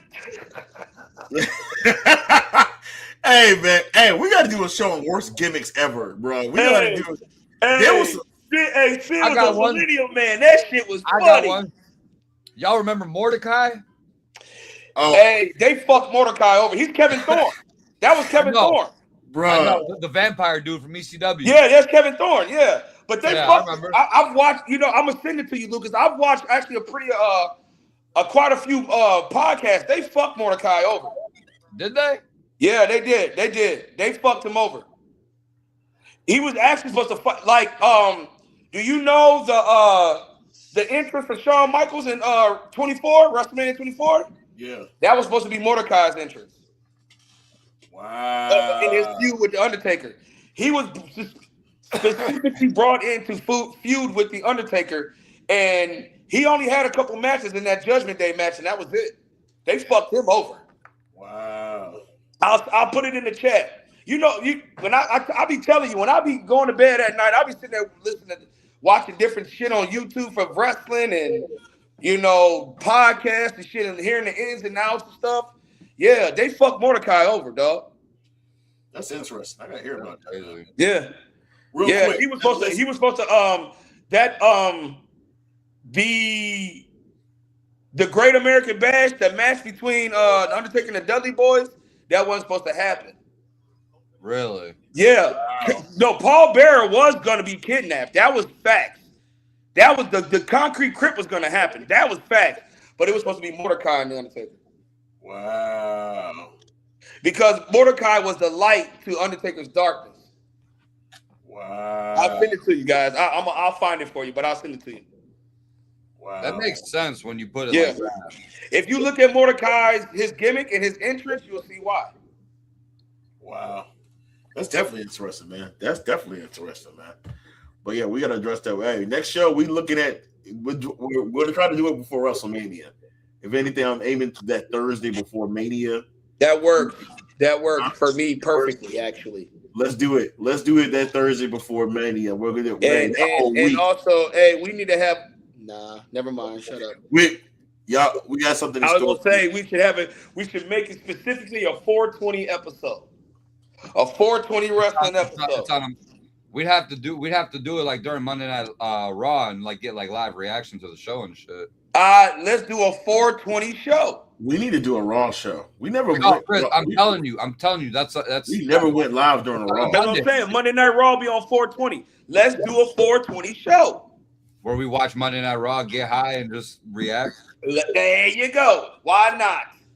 So what? I'm tired of just being me. And it's the show the day after. Wait a minute. Podcast. It's the day after Mania. It's the day after Mania. It's Monday. Yeah, that's true. We can make that work. I'd be down for it. Hey, Lucas, I might be going to Michigan that Saturday. Let me know. Make that work. I can make that. So we'll do another. Hey, Lucas. Hey, Keith. It don't even have to be. It could be a quick pop up. Hey, we can just chill for like an hour. Yeah, a quick pop up. Just like an hour. That's cool. That's cool. Lucas, Keith, it could be like a little 30-minute show. Hey, let's talk about what we saw on WrestleMania. Soon as they go to commercial. Soon as they go to commercial or something like that. Yeah, man. Why not? That'll work. Yeah, we'll do a Mania show that Thursday before, which will be, and then we'll go over the whole card, and that's what we'll just do. We'll just talk Mania that whole show. What am I looking at March? Question, guys. I want to ask y'all something. I put it in the chat, but where do y'all think factions? What do y'all believe factions? Where's the place factions have in the wrestling business today? As far as we see what they do in AEW, but those factions don't last long. So where do y'all think factions are important anymore? Repeat that again. Do y'all think factions are important anymore? We haven't seen a really, really great faction anymore. Like Judgment Day, They didn't get like Judgment Day was good. The last good faction was the Bloodline. So, does factions have a place in wrestling anymore? Bloodline, Judgment Day, Wyatt Six. Side note, I didn't know the Judgment Day was gonna last as long. I'm kind of shocked. I think the reason why the reason why they have lasted this long is because not everybody in there was able to venture out yet. Yeah, Dominic Mysterio is able to venture out, but let's get something straight. The Judgment Day has really helped Dominic Mysterio be the fucking dickhead that he is now. Yeah, you see his development over the past 6 years. He has. I mean, I don't care what nobody say. I am perfectly okay with Dominic Mysterio being a AAA champion. I'm perfectly okay with Dominic Mysterio being an Intercontinental Championship. I am perfectly. I'm gonna say this to you right now. I want to see Dominic Mysterio in a main event. I do. He deserves it. He earns it. I don't give a fuck if he wins, but his character alone and the heat he has deserves it. Dead ass. Oh, that's right. That's another match. Finn Balor versus Dom. I know that's probably gonna. They'll probably make that official either next week or the week after. I think they'll probably make that official next week. We're getting the Demon at Mania. Has Finn Balor been back since he got attacked? Yeah, I didn't watch Raw. Yeah, he came back after he cost Dominic the Intercontinental Championship. To Penta, that's right. To Penta, you're right. We're probably gonna get Balor versus JD McDonough probably coming up on one of the Raws coming up, and then we'll get Balor. They'll make Balor Mysterio. I don't think it'll be for the AAA title because I think they'll just keep that off. They'll keep that off. But I think we are getting Balor versus Dominic Mysterio, and I think we are going to get the Demon at WrestleMania. Think so? Yeah. I mean, it's been how many years? The last time we got the Demon was 2022. He faced 2021. Edge. He faced Edge. No, 2023. He faced Edge. You're right. Was that a steel cage match? You're right. Hell in a Cell, WrestleMania. WrestleMania, he fought Edge. Yeah, he fought Edge. And he was the Demon. That's when he was a heel. Yeah. He'll be a face, I think. Yeah. But answer your question regarding factions. I mean, it depends really like what they're doing and like who's involved with what. Because that's why I said his factions. Factions can they be? I don't get it no more. I mean, I would say yes because of the fact that you could have, one person within that faction beefing with multiple people and so on and so forth. You see what I'm saying? Yeah. Like the Judgment Day, Liv's beefing with like 2 or 3 women. Dom's beefing with like 2 or 3 guys, for the IC title. So they definitely have a lot more attention. Raquel doing her thing. Yeah, I still feel I think it all depends, really. It just depends who's doing what with who, I would say. There have been some meaningless factions, I would say, and some that have suffered, the injury bug and haven't really been able to progress far. Vision sucked. I don't care what nobody says. At first, it seemed like it was good, but they started to fumble it slowly. I don't ever think it was good. To me, I don't think Paul Heyman and Seth Rollins just didn't go together. When Seth and Braun got together, we all were thinking like, "Oh shit." I wasn't. It just kind of certain people. I've only seen Seth Rollins work out in the Shield and Authority. He didn't work out with the Authors of Pain. You didn't like him in the Authority, huh? You didn't even like him in the Authority. But I didn't like him. But that doesn't mean he didn't work out, though. I don't have to like you to tell you worked out. Yeah, the Authors of Pain. No, I'm saying you didn't like him being in the Authority. No, I didn't like him. Period. I just didn't like him. Period. I mean, I didn't give a fuck what he was in. I didn't like him in the Shield. Fair enough. It didn't matter what he was in. I didn't like Seth Rollins. You right. Fuck me. Shout out Cap. I still like Seth Rollins. Everybody knew that. And he probably looking down on you right now, and he's probably saying, "Fuck you, Chris." I mean, remember Seth Rollins grew on me though. No, did he? No, I mean, yeah. I mean, we were at the Rumble last year, and we were both in our seats. Awesome. Yeah, I mean, he's had a few characters, man, that has come. Like he had the Shield, he had the He had that one with the The ridiculous. architect. You know what? He You know had the what? architect. You know what Seth Chris- freaking Rollins. Nah, Chris loved when he was the Monday Night Messiah. I know 100%. I did. I was a big fan of I it. ain't gonna lie, I did like that. Yeah. I did like that with the one glove. 100%. I like that. 100%. You ain't lying. I'm like, oh shit, Chris over here. Is that during COVID? Oh no, Seth was I started liking Seth when the whole thing that happened with him and Bray Wyatt, and then he started kind of crashing out a little bit. That's when I started fucking with Seth. But then when that theme song came, when he was that's when I really started fucking with Seth even more. Chris like, oh, that shit kind of tight. I mean, he wasn't the way I looked at it is like who Seth was when he first came into the, because I like Tyler Black. I never had a problem with Tyler Black. Yeah. I did. But who Seth was when he first got into WWE to as he transitioned into Evolution and getting better and everything like that. So that shit grew because number one, I've never said Seth never put on a great match. I've said all the time, even when I No, didn't like you never slandered him. I've always said Seth Rollins and AJ Styles were the best in-ring wrestlers in WWE. That was always I said that. I'll attest to that. Never have you slandered Seth Rollins. You just straight up said, I just don't like Buddy. Yeah, no, but as an in-ring performer, Seth Rollins is the best in the business. What are you talking about? What are you talking about? He's had some definitely good matches, man. He's always, man, Seth Rollins has always had a good match. All the way to ROH. I want to go watch this. I want to go find me one bad Seth Rollins match. You know what? Seth Rollins has the in-ring ability that I see when I used to watch Shawn Michaels. Yeah. Yeah. When I used to watch Shawn Michaels growing up, you know, whether you hated the character or whether you loved the character, you knew when he got in that ring, he wasn't finna half-step it. You feel what I'm saying? He wasn't going to shortchange it. He was going to give you all he got. Real talk. When I watch a Seth Rollins match, that's what I see. Seth Rollins never half-steps a match. Hey. I've never seen him half-step a match at all. And I like that about Seth Rollins. Javon Evans is going to be the same way. Javon Evans. Thank you. Now you get me. Javon Evans is the same way. He don't have ass shit. This motherfucker. Bro. This motherfucker goes flying. Like, no lie, I get scared for brother because some of the things he be doing else, I'm like, whoa. Because that one flip he did on Monday night, and he hit his head, he got back up. I was like, okay, Javon, like, damn, but homeboy can fly. Homeboy can fly. That OG cutter from the top. That OG cutter. What is it? He did the one to JD McDonough? Give me Jovan versus Montrez. Give me Jovan versus Montrez. I'm telling you.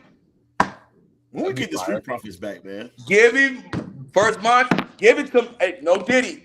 But I'm serious, fam. Hey, you gotta be like Batista. Give me what I want. Give me what I want. You just gonna give it to me. Montez and Javon, man, that's a match. That kid is the future, man. That kid is trying to tell you. And he's like 20, was he 21, 22 years old? He's only 22, 23. He's 21. 21? Yeah. That's scary, bro. He just turned 21, too. And already got called up to the main roster. Do you blame him? Man. Hey, like you said, I'm bouncy, you know? Yo, he's fun to watch, man. There's some wrestlers that are funny. He's fun as hell to watch. This homeboy gives his all. I love him, man. Keith, I need to ask you this. What's up? Please tell me you saw Leo Lash the other day, please. Oh my God. Leo Rush, you mean? Yeah, Leo Rush. Bro, EJ sent that in the group chat. I'm like, this motherfucker. Okay, listen, hold on. So, wait a minute, real quick. He's the one that decided that he wanted that gimmick. They said they read. He chose to have that gimmick. That's crazy. That man has retired 7 to 8 times in 1 year time span. He retires more than Big Show has heel turns and face turns. Bro, in 1 year, this man is retired. How many times this motherfucker gonna retire and tell everybody fuck themselves? Bro. I haven't cared about Leo Rush since the Bobby Lashley when he was with Bobby Lashley. Bro, I thought he got about the to shit bring in that the up. chick. Y'all remember when he was with Bobby Lashley at first? And he No. would just go around in the middle of the match and just start yapping on the microphone. Lashley. Hey, his cruiserweight title run was pretty decent though. No, it wasn't. Stop lying. I mean, from what I saw, but yeah. Was he on 205? He was on 205 Live. I'm still waiting for you. Hey, that was Keisha's shit. Come on, Keith. I'm waiting for you to drop that wig. Hey, man, you was getting your Matt Hardy on at one time. What happened? Bro, if y'all we thought you was going for the cruiserweight title. I'm coming, bro. I'm coming. I'm telling you, I'm practicing my suicide dive as we speak. Man, you was supposed to, man. You remember we had the segments where you was getting your Matt Hardy on. You remember? Chris, he be in the gym. He was supposed to be an MFer. He be in the gym listening to Matt Hardy's theme. He be on some, oh yeah. Hey, man, Keith's supposed to be an MFer. The Manitou. Oh yeah. Hey, listen. Motherfucking, that was one of the best. That's probably the best Matt Hardy I've ever seen. Manitou. Man, hey, that heel character. I wonder what Rick thinks of that. Huh? I wonder what Sheamus thinks of that. What, Manitou? If he thinks that's his best work. Bro, you ain't gonna like what I'm saying, and you guys are probably gonna turn the camera off on me. But there was that one point in time, Matt Hardy was better than Jeff. Fuck you talking about? I agree. That Manitou and Matt Hardy version, Matt Hardy version 2.0. He was better than Jeff Hardy. Fuck you talking about? No, when he was feuding with Edge. 300%. No, not when he was just no. He wasn't Matt Hardy 2.0 when he was feuding. I'm talking about when he was feuding with Brock Lesnar, when he was when he had the MFers and he had Crash Holly and Shannon Moore following him. When he was feuding with the Undertaker. Chris, I'm saying when he was feuding with Edge, it was also fun to watch him at that time. Bro, oh my God. I mean, that's because he was more serious, but he wasn't better than Jeff at that time. That feud right there was top tier. Facts. That's because the story behind it. I know, but it was real life tension, and they let him actually like beat each other's asses. And you know what the crazy part about that whole Vince saw opportunity to make money off of a real life beef. Do you know that feud lasted longer than Edge and Lita's relationship? Wait, what? Do you know that feud lasted longer than Lita and Edge's relationship? I believe it. No. They didn't stay together long. You know that, right? Yeah. They didn't even get a year out of that relationship. But they kept it going because how good it was. But you gotta go. I'll send that to you too. They didn't stay long forever. They didn't stay together long. You're gonna turn the camera off when I say this. His relationship with Vicky lasted longer, and he was pounding Vicky longer than Lita. That's true. He was. That's true too. But you also gotta understand, so was Big Show.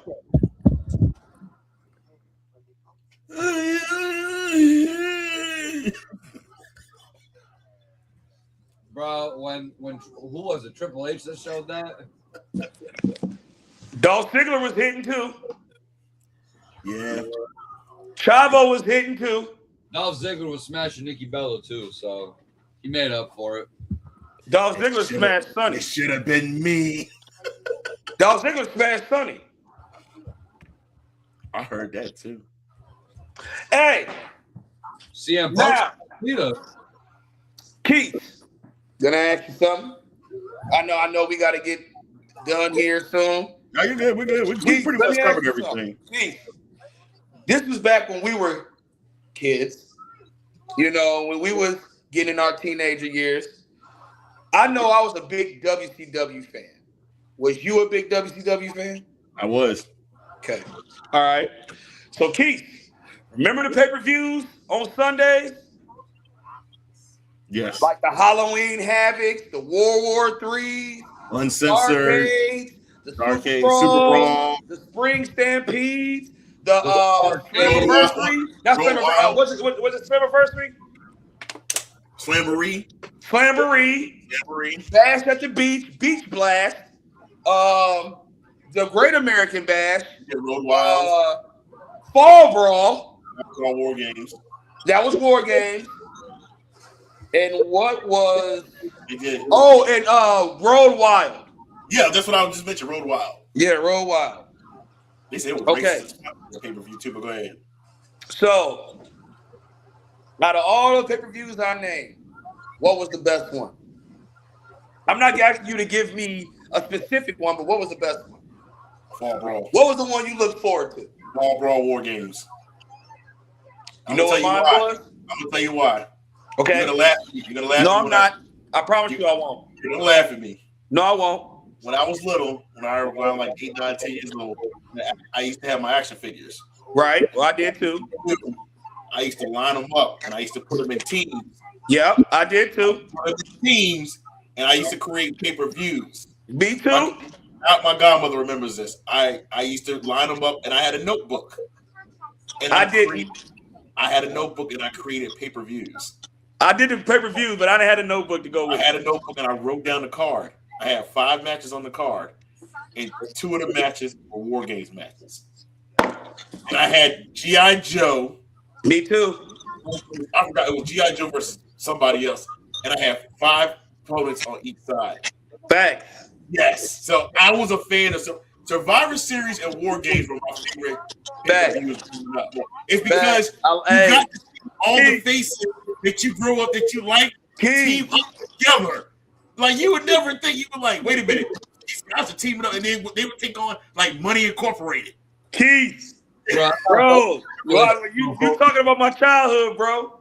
Because let me tell you something. I used to put on cards. I used to put on pay-per-view. I had one action figure. He was a heavyweight champion for at least 4 years. He was a heavyweight champion. I used to use my G.I. Joes, and I used to use my Wrestlemania, right? So I had about 2 rings. And, hey, Lucas, you can ask Justin this. We created our own casket matches where we would cut cardboard out and super glue that motherfucker. And when we would put the action figures in it and put it in the oven. I used to make my own tables. See? Hey, I used to take my mom's nail polish, red nail polish, and put color on my wrestling figures. Bro, I created my own type. Huh? Red Sharpie. No, I took her red fingernail polish. I needed you to bleed, motherfucker. I needed you to bleed. You had to fucking bleed. That red nail polish was thick. I needed you to bleed like Eddie. You was gonna bleed, motherfucker. No, you was gonna bleed. My war game matches, I had the titles on the line. Everyone that was in the match who had a title would put their title on the line in the match. Yeah. And every one of my action figure matches, somebody was going through 4 tables at least. Somebody was going through 4 tables. Outside the ring, inside the ring. So I had the actual ones too that you'd get with the figures. We get the figures, yeah. Yeah. So sometimes this is what I would do. Sometimes I would stack them on top of the announce table. Lucas had somebody killed. Oh, yeah. Lucas is trying to motherfucking paralyze people. Damn. Oh, yeah. My match would left you paralyzed for sure. Hey, Lucas had a real death match. He was like, hey, whoever survives, whoever lives, that's the champion. Hey, how do you say it? If he dies, he dies. Bro, I created shows, bro. I created shows. Hey, Keith. Hey, Lucas had Edge dying at least 7-8 times, bro. Don't get me started. He got murked the most. Bro, you can't sit there and tell me. And then during 2008, Randy Orton was getting fucked up the most too. Not even denying it. I had a kid. Mind you, I was still a freshman in high school, so I'm basically still a kid. Hey, bro. Hey, man. Listen. I had them Royal Rumble matches I used to throw, and I didn't call them Royal. I called them Battle Royals. I was doing Battle Royals. Hey, them Battle Royal matches, bro. Hey, they went on for hours. My Royal Rumble matches, somebody was going through a table on the outside. I had a heel turn during the Survivor Series match. I did a heel turn during the Survivor Series. I made up my mind halfway through the match. I'm gonna have him turn on this dude right Bro, fact. I run rubber matches. I was so stupid because I had so many of the breakaway tables. I would put one outside each. Like I would put them like surrounding the whole ring type shit.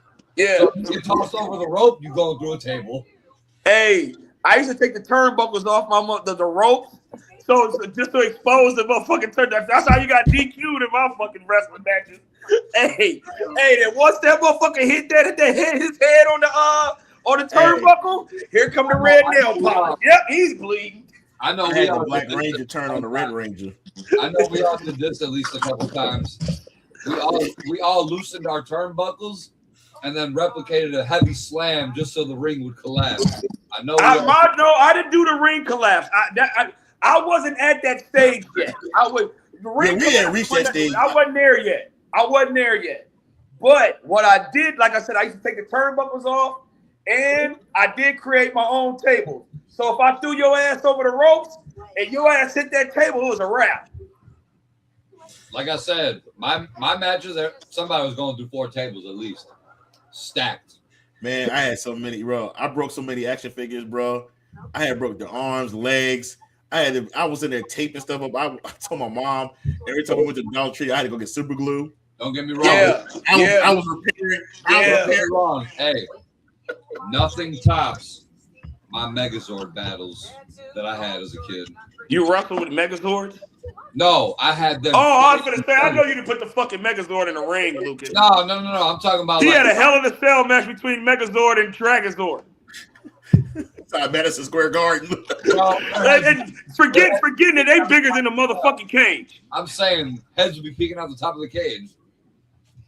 No, bro, yeah, bro. But early on when I was a kid, I had more Power Rangers than I did wrestling figures. Bro, I'm about to go find that notebook, bro. Because I had all bro, Chris, I'm telling you right now, I had the card my set wrestling up. Figures away, bro. I had the pay-per-view set up. It was, oh my God. Hey, Lucas and Keith. And their theme song was whatever song I played on the CD on the radio. That was their theme song. Thanks. That was their theme song. Thanks. Whatever song that was on the radio was what the fuck they was coming out to.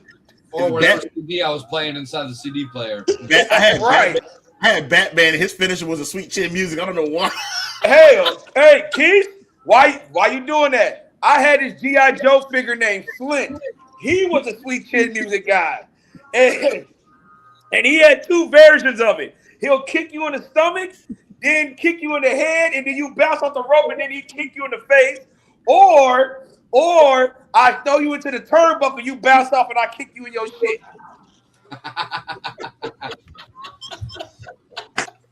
Bro, we bringing so many memories up, man. Oh my God, bro, man. You're bringing so many. These kids don't know the day of creating. Man, and you know what the funny thing about that is that would keep us entertained for hours. Man, my dad hours. My rest is soul, but my dad made me go to bed, man. I remember during the summer, man, school was out. My dad, I used to be up at 2:00. My dad, take your ass to sleep, boy. You on that damn fuss. Shit. Hey, Keith, you ever remember putting on a wrestling match and you got so into it, you was like, man, this is a really great ass fucking pay-per-view. Like, if I say so myself. You didn't care about time, you was just in your own zone. And you was like, man, I didn't put on them. And you went to school the next day like, yo, I gotta do that again. Like, that pay-per-view last night. Friday night, I get all that. I had a box, bro. Oh, don't let us not have school. Don't let us not have school the next day. Let us not have school the next day. On the floor, and I would go.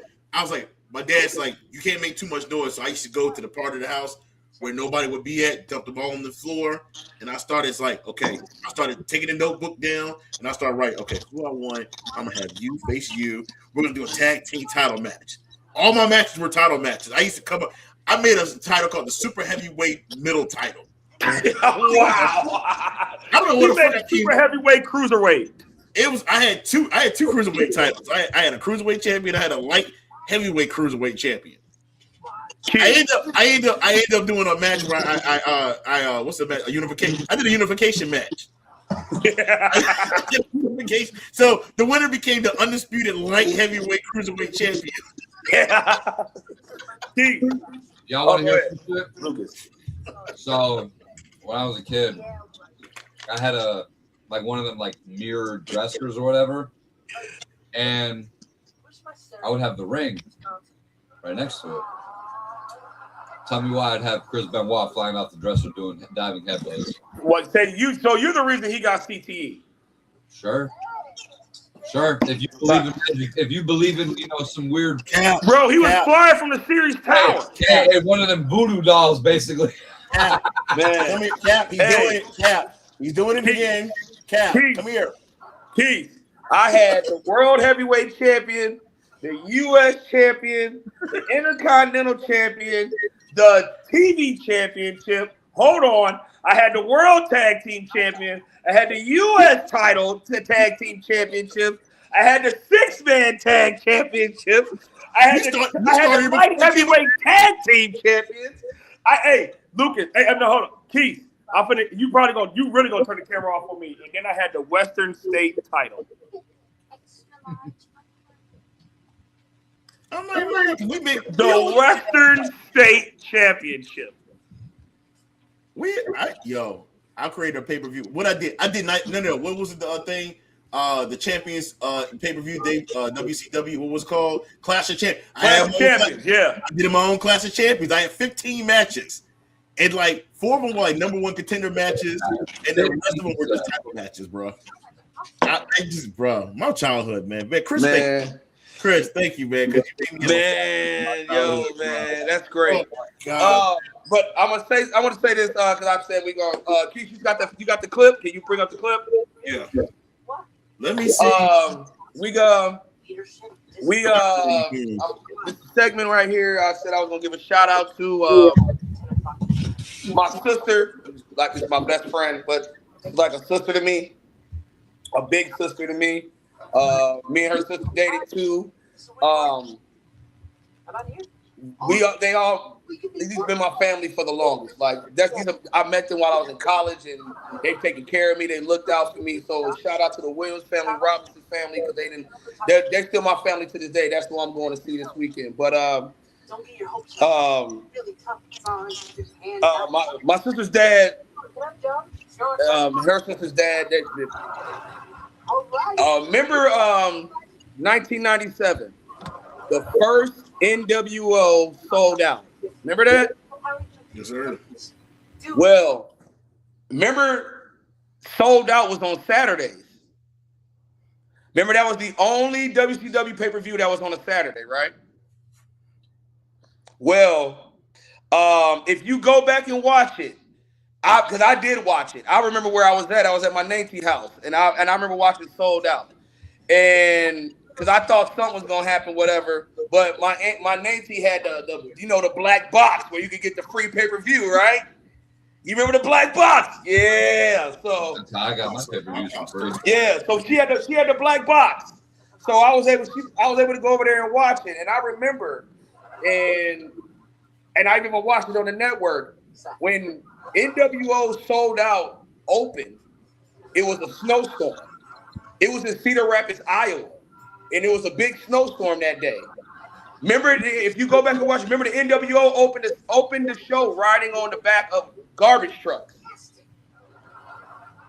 Well, and remember, the Giant got his neck broke that night because Kevin Nash botched the powerbomb.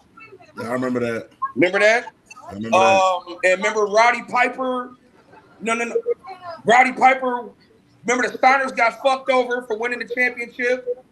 But what I remember about that is that was kind of the start of the DDP Macho Man feud.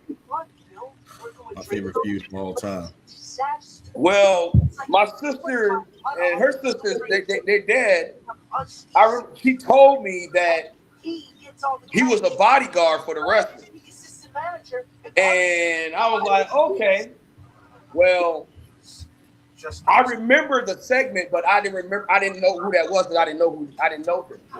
Well, a friend of hers sent in the video I sent you. Hopefully we can pull it up. A friend of hers sent the actual clip, and the clip is when DDP, I think DDP, he just diamond cuttered Macho Man. Megan, what are you doing? And remember how DDP would go through the crowd?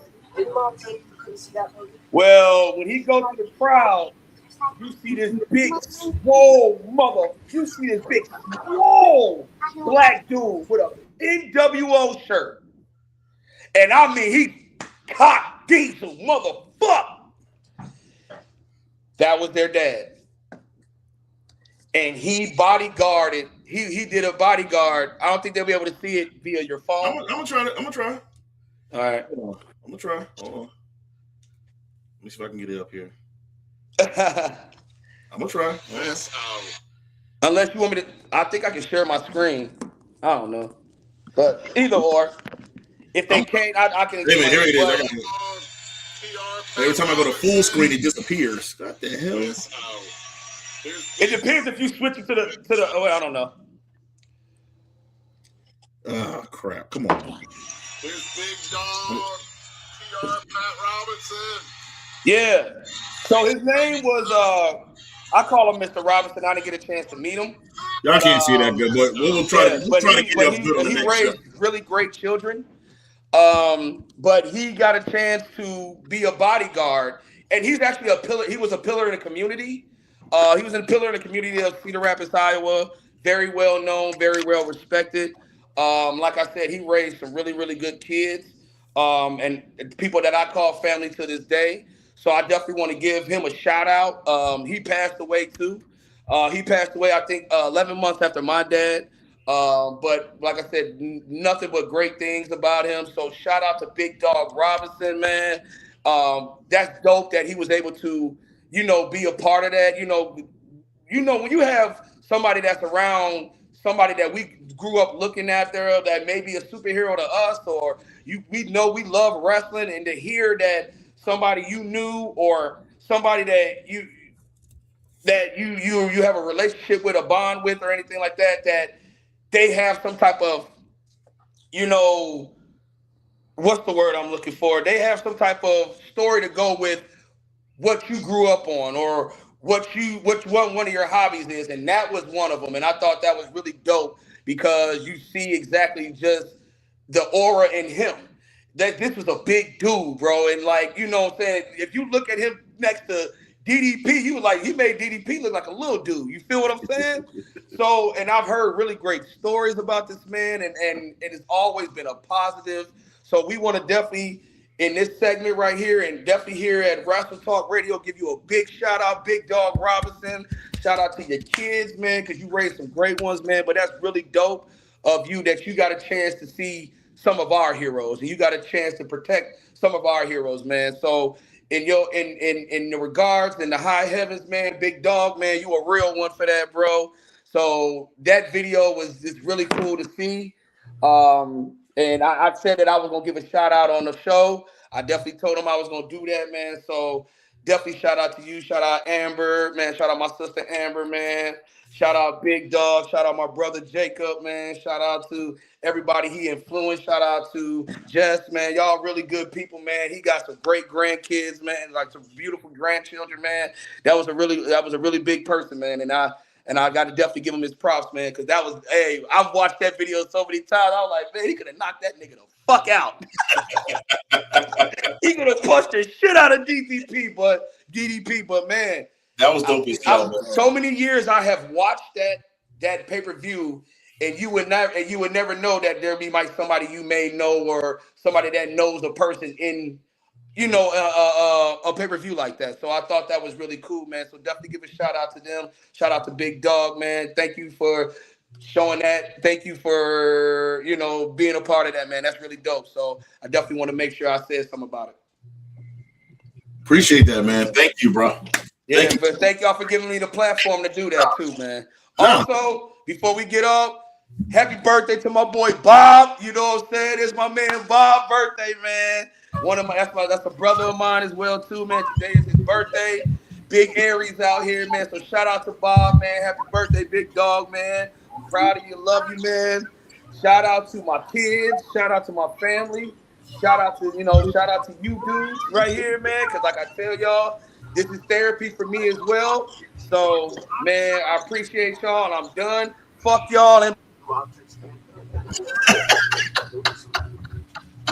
That was the best way. That was Yeah, a good. I'm leaving on that note too. So All right, man. Thank you, man. I'm gonna wrap the show up real quick, y'all. Appreciate y'all, man. All right, y'all. We're done here, man. We are done. Hey, I know it's a 2-hour show. I apologize, but man, we get to talking. We get to talking, y'all. All right, we're gonna wrap this up. Thank y'all for tuning in. Like I said, I realized it was a long show, but I do thank y'all for tuning in for another episode. Hey, we'll be back in about 3 weeks with the WrestleMania show. Yes, we'll be back with the WrestleMania show. Hey, it's WrestleMania season. We are locked in, y'all. This is the most exciting time of the year. We're here, baby. It's WrestleMania season, man. Again, make sure y'all follow us on Facebook. With that being said, with WrestleMania season, it's gonna be a whole lot of things coming up, a lot of matches, bunch of news. Make sure y'all, please, I'm asking y'all, follow us on Instagram, follow us on Facebook, follow us on X, subscribe to the YouTube channel. I want y'all to be in the know in regards to what's going on, because, like I said, there's a lot going on with wrestling, with Wrestling Talk. Well, we're Wrestling Talk Radio, but also what's going on with wrestling overall, because over the next month, it's about to get exciting. We got tomorrow night is TNA Sacrifice. We got NXT Stand and Deliver next Saturday. We got AEW Dynasty coming up on April 12th. WrestleMania is 18th tonight. Folks, we are about to hit a lot of wrestling in the next month, and it's about to get hot. If you are not a wrestling fan this time of the year, I don't know what's wrong with you. There's a lot of wrestling getting ready to go down, and I am excited because it's a lot for me to cover, a lot for us to talk about. I am ready, man. I am ready. But make sure y'all follow all the socials.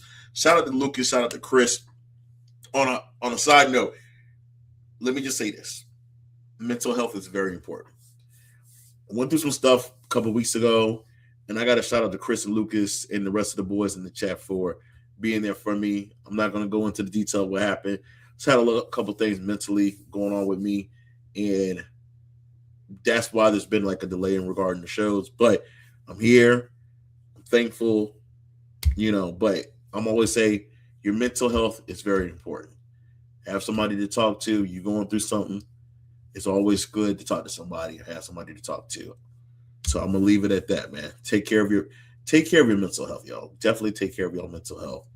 So, but anyways, we'll be back in about, I want to say 3 weeks. Excuse me, I had to sneeze. Sorry. We'll be back 1, 2. Yeah, we're looking at about 3 weeks. 3 weeks. Give me about 3 weeks. We'll be back with the 3 weeks on April 16th for the WrestleMania preview show. Everything we've discussed regarding Mania, we're going to talk about the card. We're going to make our predictions. We're doing everything on the WrestleMania show to get y'all ready for WrestleMania 42 in Las Vegas, Saturday and Sunday. We'll have more details in regards to everything in regards to the matches. We're going to go over all that on Thursday, April 16th. Make sure y'all tune in for that. And like Chris said, we might end up doing a special, not long show, 30 minutes to hour show on April the 20th, celebrate 420, more for Chris and Lucas, more than anything. But also the day after Mania in regards to what happened over the weekend for WrestleMania. So I'll let y'all know how that's going to work. I'll probably drop news in regards to that closer to the date. But like I said, WrestleMania, 3 weeks away. Ladies and gentlemen, get locked in. Here we go. The ride to WrestleMania is almost here, y'all. I am so excited, man. This is my favorite time of the year. But I am getting ready to go. I got work in the AM. But, hey, I'll thank y'all, as always, for tuning in to the show. Thank y'all for liking the page. Thank y'all for the love. I appreciate y'all so much. Hey, take care of yourself. Take care of each other. Rest in peace, Pops. Rest in peace, Mom Deuce. Rest in peace, Cap. We love y'all forever. Y'all take it easy. Y'all have a great weekend. And whatever you do, please stay safe. All right? As we always say here at Wrestling Talk Radio, we're not just wrestling fans. We're wrestling fans. Till next time, good night, y'all. 1.